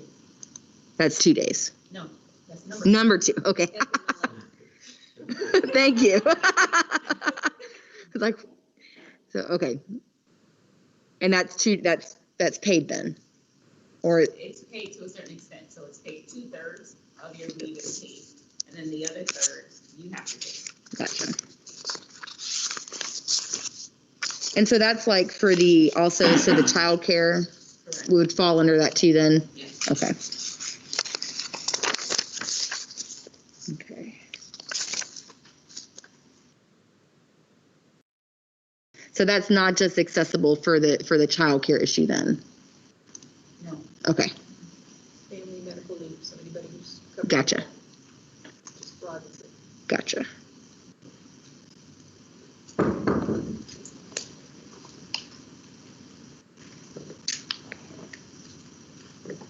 Okay.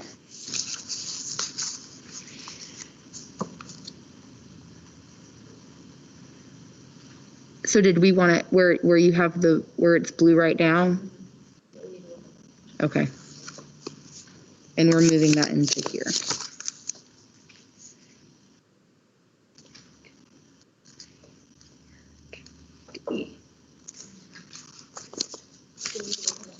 So, I mean, I guess we would maybe say that, 1, 2, 3, 4 first, and then. yeah, I would think so.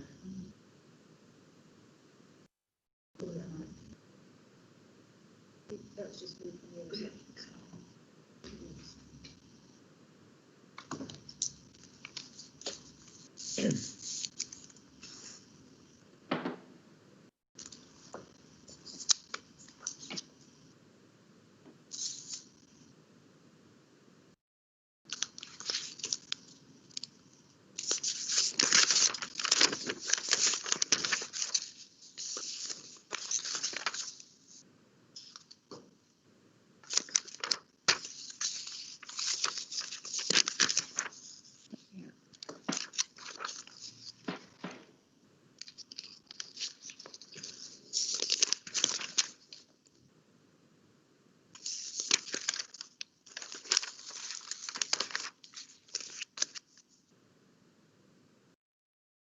I like the start to that.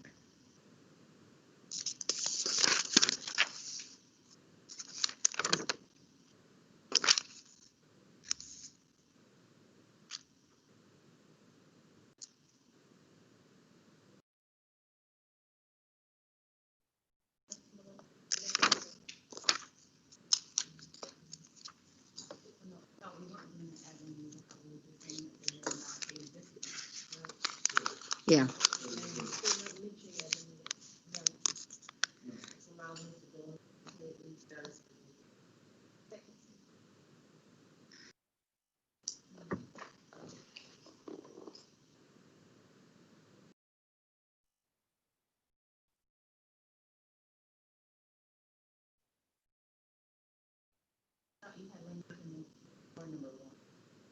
She moved it down to list 1, 2, 3, and 4. I just moved it after. Well, in the paragraph before in the yellow, any approved leave, you can use that language. Leave beyond what's provided in numbers 1, 2, and 3 above shall not be, that is beyond numbers 1, 2, and 3 above shall not be the basis of disciplinary action or of a person or personnel evaluation. Does that make sense? Yeah. Say it again. Take that sentence that starts with any, ends that evaluation, copy it. So instead of having anything below 1, 2, 3, and 4, just move it up into that paragraph. Right. I'm sorry. Sorry again. So get rid of all of that. We're going to move what Tedra had just said into the body paragraph before 1, 2, 3, and 4 are listed out. That, Oh, okay, you can do that. Yeah. and then add the disciplinary. Sorry, did. Well. Tedra, you're muted.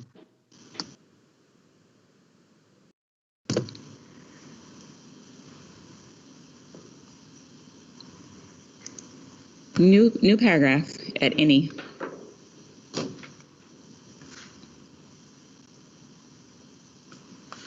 In addition to the leave, in addition to leave of absence related to COVID-19, wait, I'm sorry. In addition to, and then any approved leave of absence related to COVID-19, or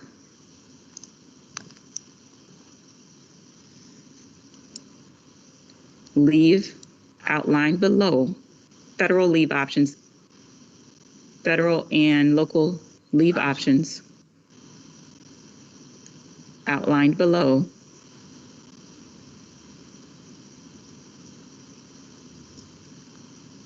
approved leave of absence related to COVID-19. I'm sorry, I'm missing something. In addition to an approved leave absences related.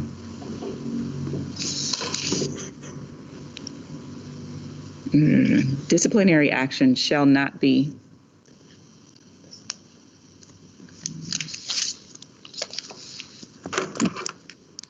try to write it. So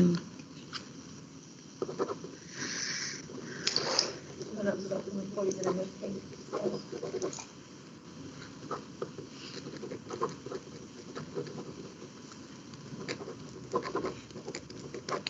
I'm sorry, started out this way. Employees shall not be subject to discipline.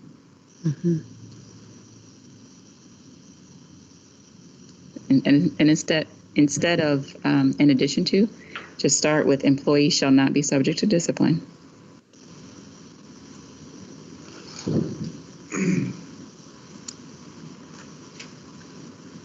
To disciplinary action, I'm sorry.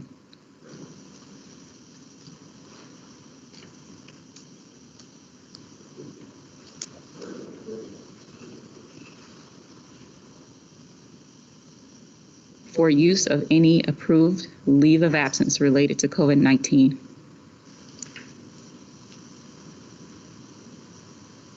Or federal local leave options outlined below.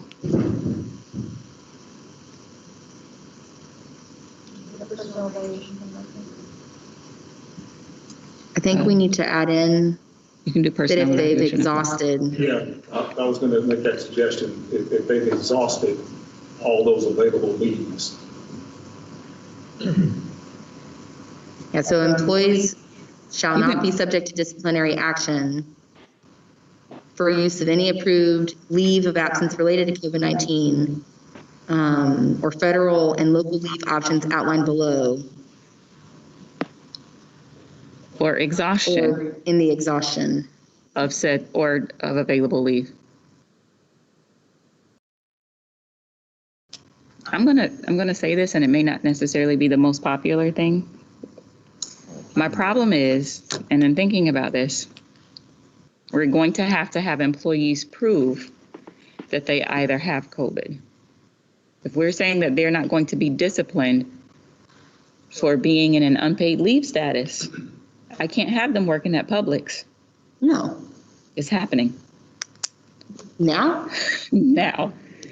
How So many? I can't have them working at Publix, right? But saying I can't come to work. I can't come to PCPS, but I can go work for Publix. And I need to continue to be out on leave at PCPS. Does that make sense? No. So I need people, that does make sense. I want us to not abuse it. So I want us to have something in here that says, or Amazon, that's another one that's very What's the popular number? right now. Do you guys have a number? How prevalent is this? Maybe about 10. So here's my issue with that, okay?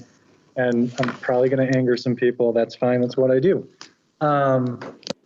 We need to put language in here to protect the district for a case-by-case issue, right? Because we're at 10 was the number that was just thrown out. But anytime we want to throw in things for principals who just seem to lack common sense, it's always, no, we're going to handle that on a case-by-case issue. We don't need to inject language. And so to me, what's good for the goose is good for the gander. I would appreciate that, but I think when we're providing something and we're saying that we're giving up literally a management right. That management right is to discipline employees that are in an unpaid leave status.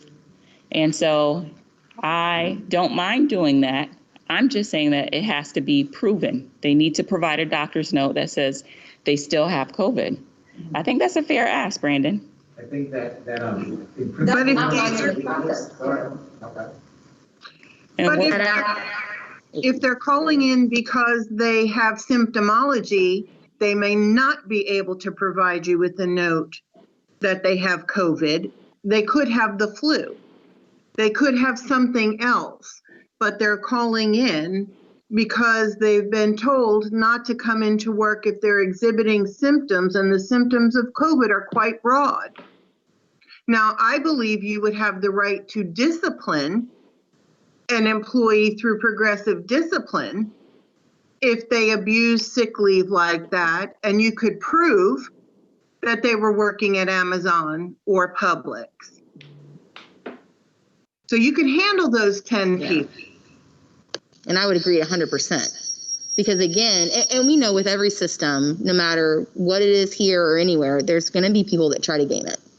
And so that happens. And so, but I think that we're in agreement with you, 100%, you should be able to discipline those people. If you can prove they're at Publix and Amazon and they're working, but they're abusing a leave status here, absolutely, 100% discipline them, because that's craziness. Because we're trying to protect the whole, and then they're abusing that. And so, and I guess to Mary Ann's point too, like if I have symptoms for COVID, but I don't actually have COVID, but I go to the doctor and the doctor says, oh yeah, Stephanie, we tested you, actually have the flu, not COVID. You know, I have a doctor's note, right? Like, and then we go from there. And so, but I mean, I think everybody on our side agrees with you 100%. We don't want people abusing this, and you guys still have the right to discipline people. But I think to Brandon's point too, I mean, it should be on a case-by-case basis. So I wouldn't disagree with you on that. I just think we need, so from my perspective, since we want to be very clear with employees and the expectation is here, it's a proven COVID-related absence. That's what I'm saying. Somebody legitimately has COVID or you think you have COVID. And so you're right with the flu, that's something so totally different. That's not COVID. That's a non-COVID absence in my mind. So I just want to make sure that we are all clear that it should be a proven COVID absence and in order for us not to discipline, in order for this language to kick in. You can only prove that you went to the doctor suspecting you have COVID. You can't prove a negative. If I think I'm sick and I go to the doctor because I'm exhibiting, again, a COVID symptom, which is quite broad, and the doctor tests me and 2 days later it comes back that I do not have COVID, I obviously can't prove I had COVID. Would you have preferred me to come in? No, but what I'm saying is, then at that point, if you're in an unpaid leave status, you may be subject to discipline. That's the thing. So remember, I get you, because you're out, you don't have COVID, and you're out, you don't have COVID. You have the doctor's note that says you don't have COVID. So then at that point, technically, because you don't have COVID, you are subject to come to work. You're subject to do some e-learning. You're subject to do something besides being in an unpaid leave status. That's my point. Well, and I understand where you're coming from there, but in the initial symptoms, they don't know if they have COVID or not. And so then I would think it would be unfair and really counterproductive to then say, well, Stephanie, you ended up having a stomach bug, not COVID. You know, you went into unpaid status, even though you're back to work now because you don't have COVID and your stomach bug's over. But I initially would then be retroactively disciplined because I stayed home and went to the doctor to get that. Do you see what I'm trying to say here? So I'm saying once you receive notice that it is not COVID, you need to come back to work. Right. You can't say, that's what I'm saying. It's proven. I agree. My point is that I can't just say, oh no, I don't have proof. I'm sitting home. You can't do that. Am I unmuted? Okay. I didn't want to repeat that. So, but once you have proven that you have COVID, okay, you're in an unpaid leave status. We won't discipline you, but you can't continue to use that excuse and not come to work and then not expect to be disciplined, period. I agree there, but you wouldn't be initially, like if I'm going to unpaid leave and then go to the doctor, like if I'm out for that day to go to the doctor, I'm not going to be disciplined for that day that I'm out. So because I went to the doctor to get checked out and it says, oh, you don't have COVID, I'm coming back to work. As long as you're communicating with your minister, yes. You're not just disappearing. Yeah. Yeah. Yes. Hello? Go ahead, DJ. So I have a concern about if I am filling out an electronic form every morning, and if I have any of the symptoms that are listed on that sheet, I am asked to stay home. So if that happens frequently, what happens then? Am I disciplined because I'm missing a lot of days because this day I have diarrhea, the next day I have coughing, the next day I have a fever? I mean, not day after day, several days in a row, but we're being told not to report to school if we have those symptoms. And if it's continued, but we don't have COVID, it's gone the next day and you come back. But if you have those multiple absences, what happens then? So if you suspect, I'm sorry, I'm hearing an echo. If you're suspecting you have COVID and you've not yet gone to the doctor, that is a suspicion, right? I'm saying once you have a negative test and you know you don't have COVID, you need to come to work. You can't continue to be in an unpaid leave status and use the lack of a negative test as for lack of a better term, as a reason not to be at work. If you're negative, we expect you to be at work. No, you may not even have a test, because I'm just saying, if I'm supposed to fill that form out every morning prior to me going to a school electronically. And if I have any of those symptoms, it says that I need to contact my supervisor and I'm also to stay home. Well, if that happens week after week, just one day at a time, one day every week, let's say, I don't know, because there could be runny nose, there can be seasonal allergies. It could be just you have a stomach virus that may last 2 days, but you've got some of those symptoms. And just because it lasts for a day or two, you're not going to go get a COVID test, or you won't be allowed to get one. And then you are okay. You can answer, I don't have any of these symptoms 2 days later, and you go back, but then 2 weeks later, you have another one. Because it's, I think as Mary Ann said, there's the symptoms can be overlapping with so many things that can be very common.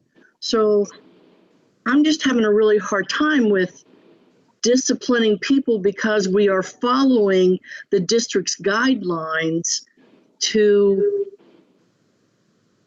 look at ourselves and our health, so we're not taking a risk of, if we would be COVID positive, infecting anyone else. But it may not be COVID related at all. So what do you do? I mean, what's going to happen over this course of, the winter, when we start getting just our seasonal flu and everything? I think it's just very dark waters. I don't know how to remedy that. Yeah, I can answer that question for you.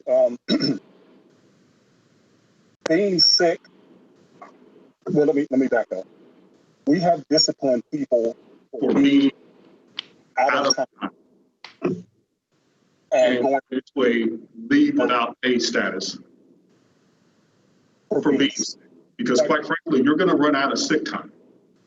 And so if you're not on an approved leave of absence, FMLA, medical leave, or what have you, you just can't be sick and not come to work with no leave. Because for one, you've already exhausted all of your accrued leave time. And let's just take COVID out of the equation. You've already exhausted all of your leave time.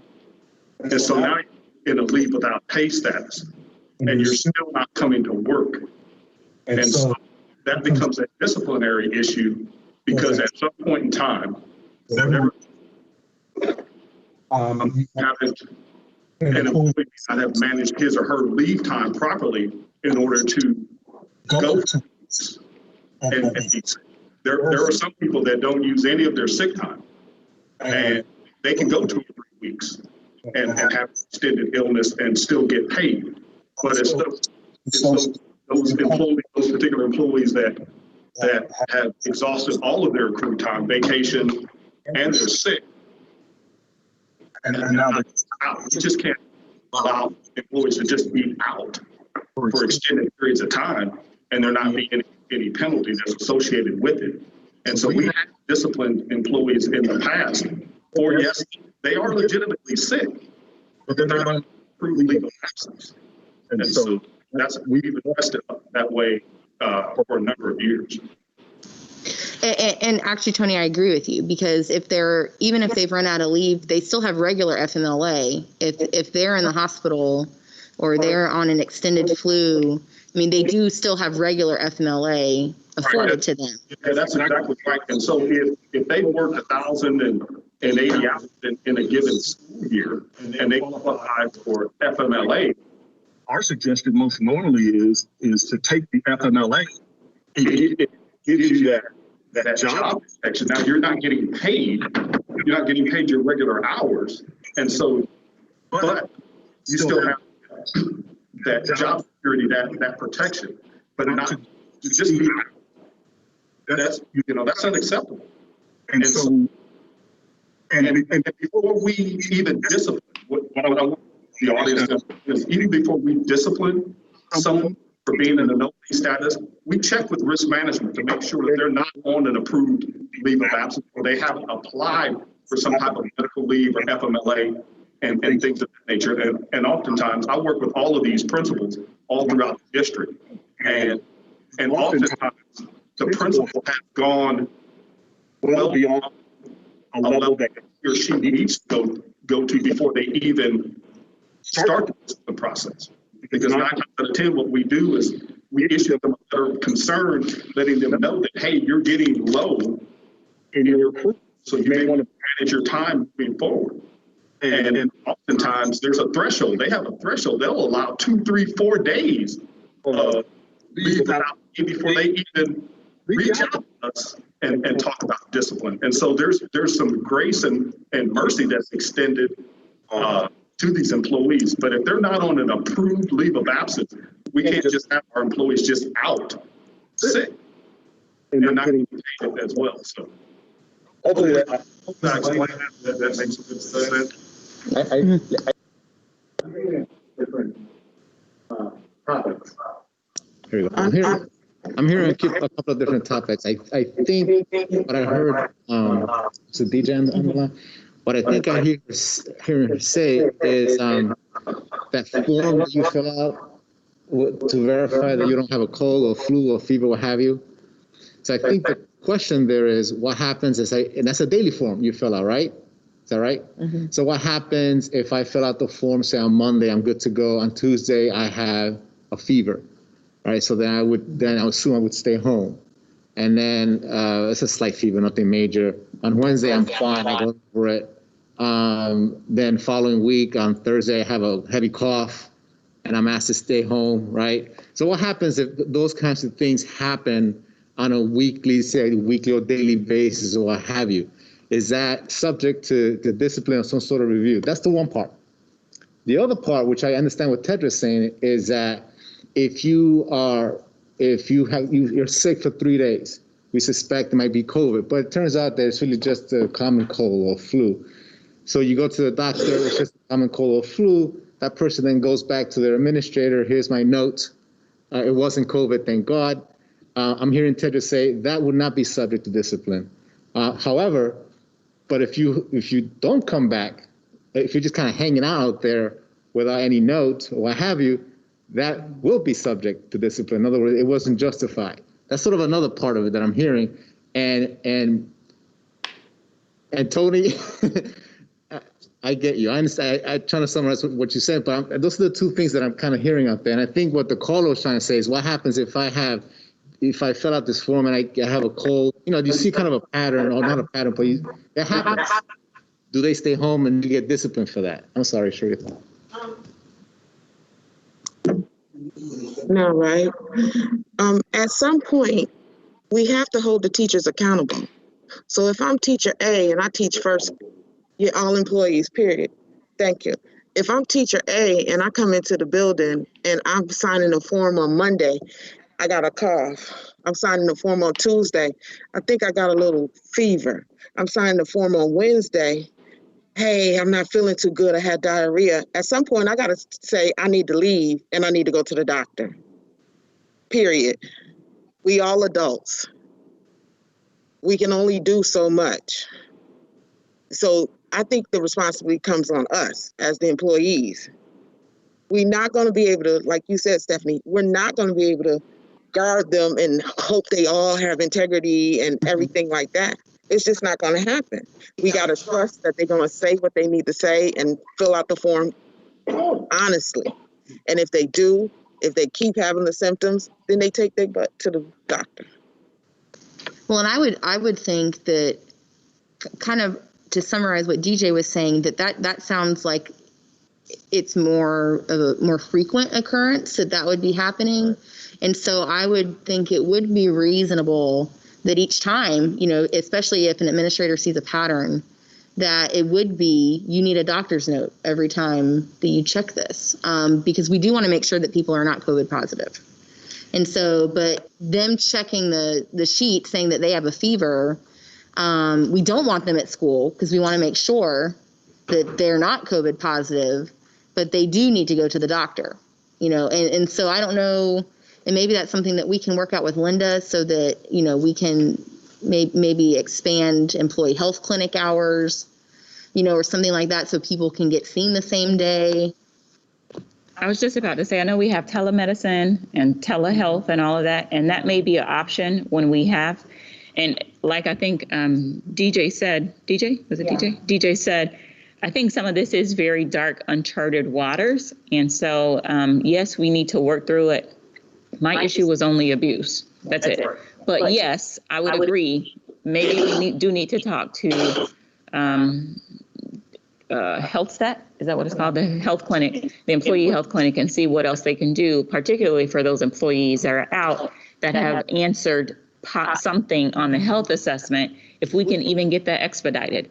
I think City of Lakeland has some sort of expedited service with, I think, Watson Clinic, if I'm not mistaken. So I wonder if we can do something like that.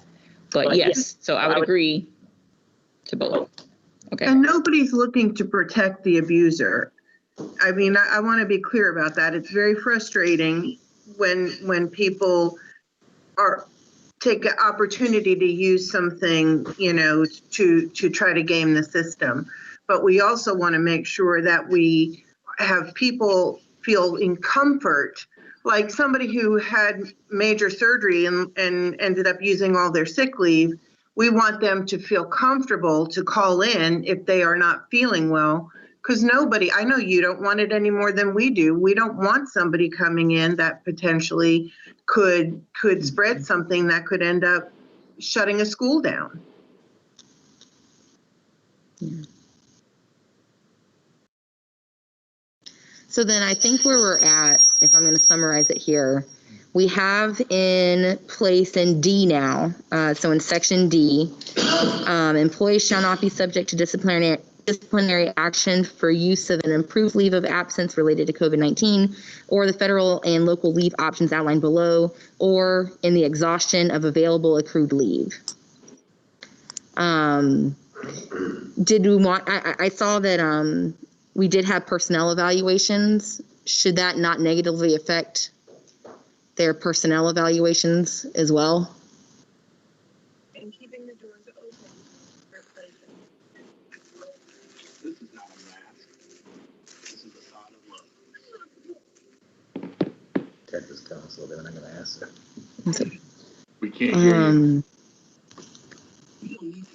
No, I had stopped talking for a second while Laura was typing.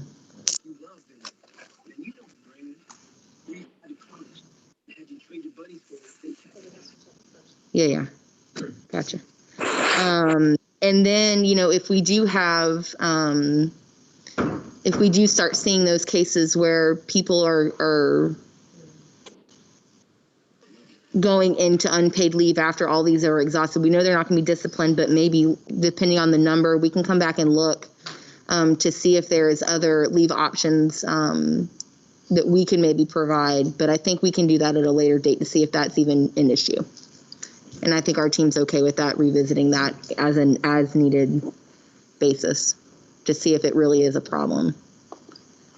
When people have multiple exposures in a school, because that's going to happen, right? I mean, we can all agree that's probably going to happen, not to everybody, but to a few.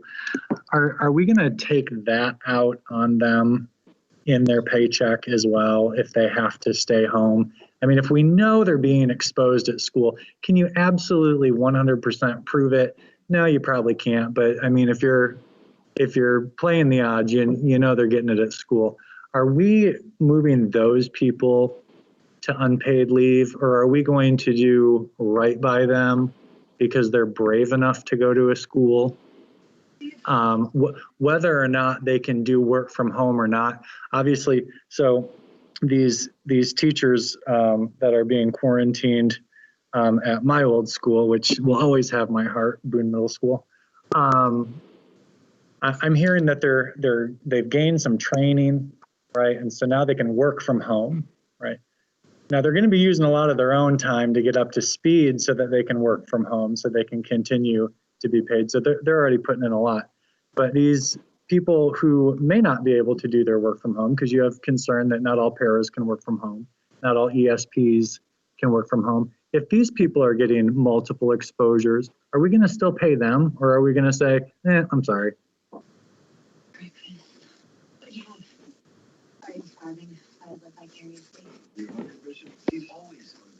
We can't hear. Would you like to respond, Ms. Rivera?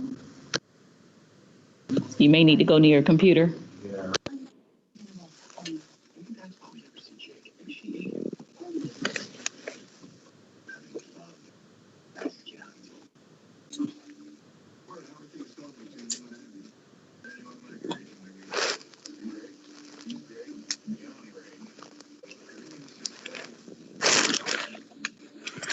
Can you hear me?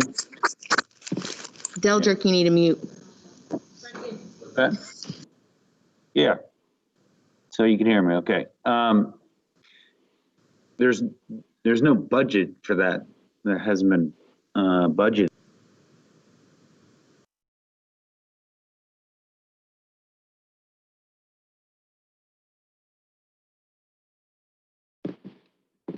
Unmute? Yeah, unmuted me. It muted me. So we don't have that budgeted. But it isn't to say that we couldn't make that a rule that we would cover that. But again, that's something that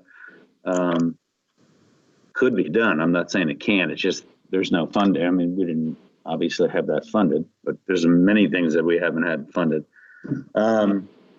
So if that's, a request, and, we could talk about it. And Well, you're talking about when they're quarantining each time, if they had to do it multiple times. I'll have to ask Linda, and we could talk about it. I don't know we don't have to. I know I could answer that, but we could if we wanted to as a district. Pretty safe in saying. Yeah, I just think it's important to be able to, if we can kind of trace it back to the school, as opposed to maybe I don't take this thing super seriously, right? I'm making some really terrible choices and I'm bringing it in myself. To me, that's different, right? That's a different situation. But if we can trace it back to schools, and we can trace it back repeatedly, to me, those would be the people I'd be most concerned about making sure. I mean, could we even look at this as a case-by-case basis? I mean, to see if this really is becoming a repeated issue, and then that way we can address it that way. Tells the government what I'd rather do is let me look at what other districts are doing in their other MOUs, because I remember being on a call maybe midsummer, and at the time no one was expanding FFCRA and or the federal laws that provided leaves. And so let me see if that's changed. I think Brevard did 5 extra days. Brevard did 5? Okay, so let me just see. And if so, I think then that may need to start a conversation in terms of where do we go for people that have multiple exposures and multiple absences related to COVID. Oh, sorry, go ahead, Althea. I don't know if you all are aware that we had a network manager from Highlands Grove that died in June. I had just been in Highlands Grove working with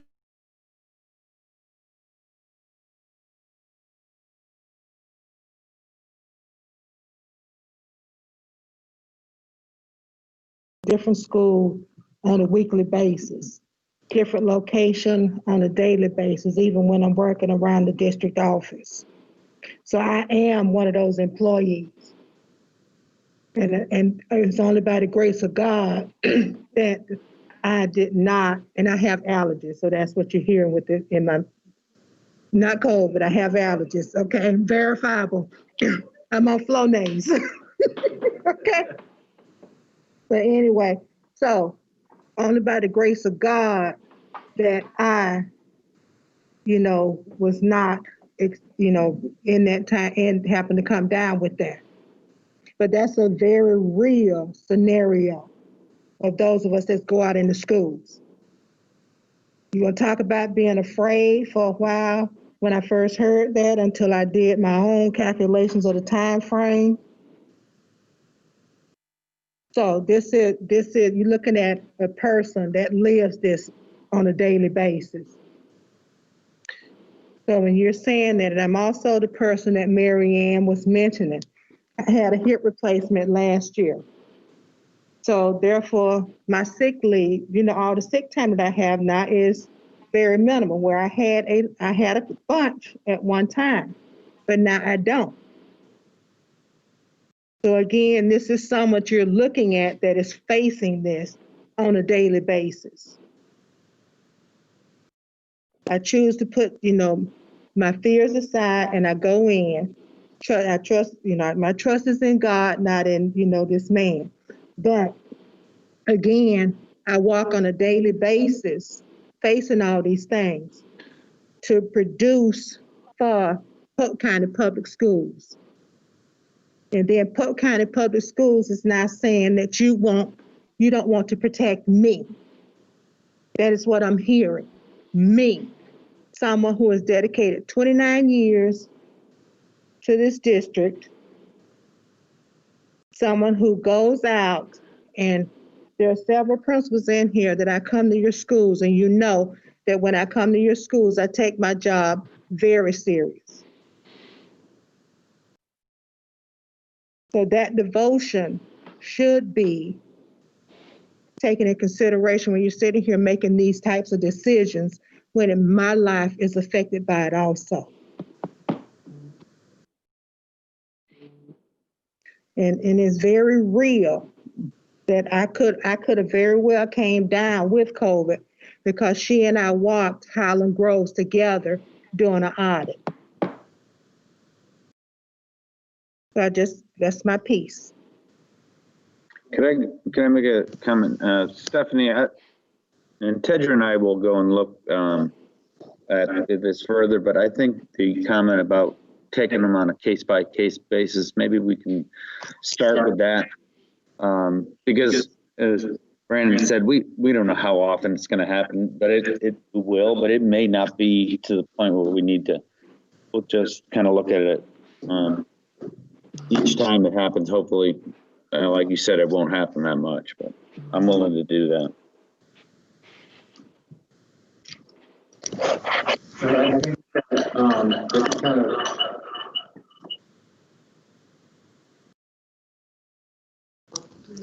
So Tedra, you'll look into some other counties about the 5 days. And Mike, I think that's what some of the CARES money might be for. And I think we should look into that too. And kind of see if we could bring the three pieces together, whether we look at it on a case-by-case basis, see what other counties are doing, maybe adding another 5 days in addition to find out how much we can put in terms of the CARES money to the situation, because it is a case-by-case basis. And I think I agree with Althea. We want to make sure it's going to happen, have multiple exposures. And part of the case-by-case is sort of looking into what is specifically going on in this school that we got multiple exposures or repeat exposures. So then going back up and looking at that paragraph right before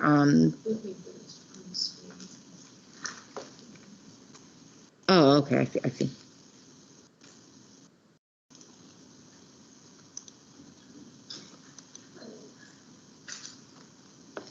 So maybe adding in there that unpaid leave status due to COVID related absences will be reviewed on a case-by-case basis as far as being paid. And I didn't say that very eloquently. We can workshop that, but that is the gist of what it would say. I mean, nobody on this side either wants to enable abuse, right? I get absolutely disgusted when I see people abuse time and still have employment, quite frankly. I wish that there was an employee store sometimes we could go to replace some of them, but unfortunately we're not in that position either. So.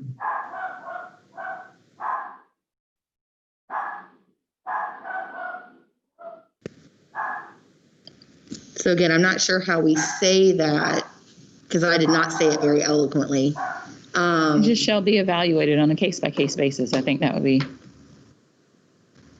Well, I don't want it to seem like that the disciplinary side will be viewed on a case-by-case, but that they would actually be paid possibly on a case-by-case basis.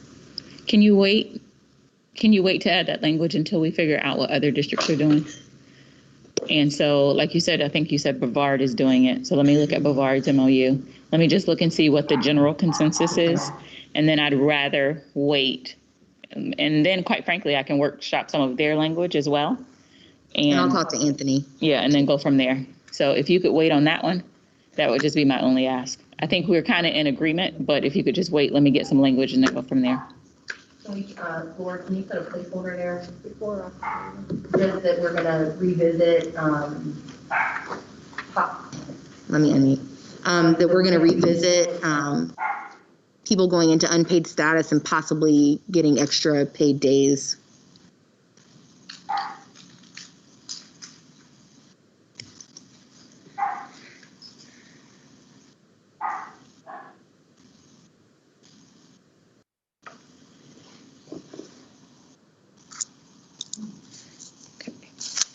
And I know we're almost done with page 8, but my team wants the caucus.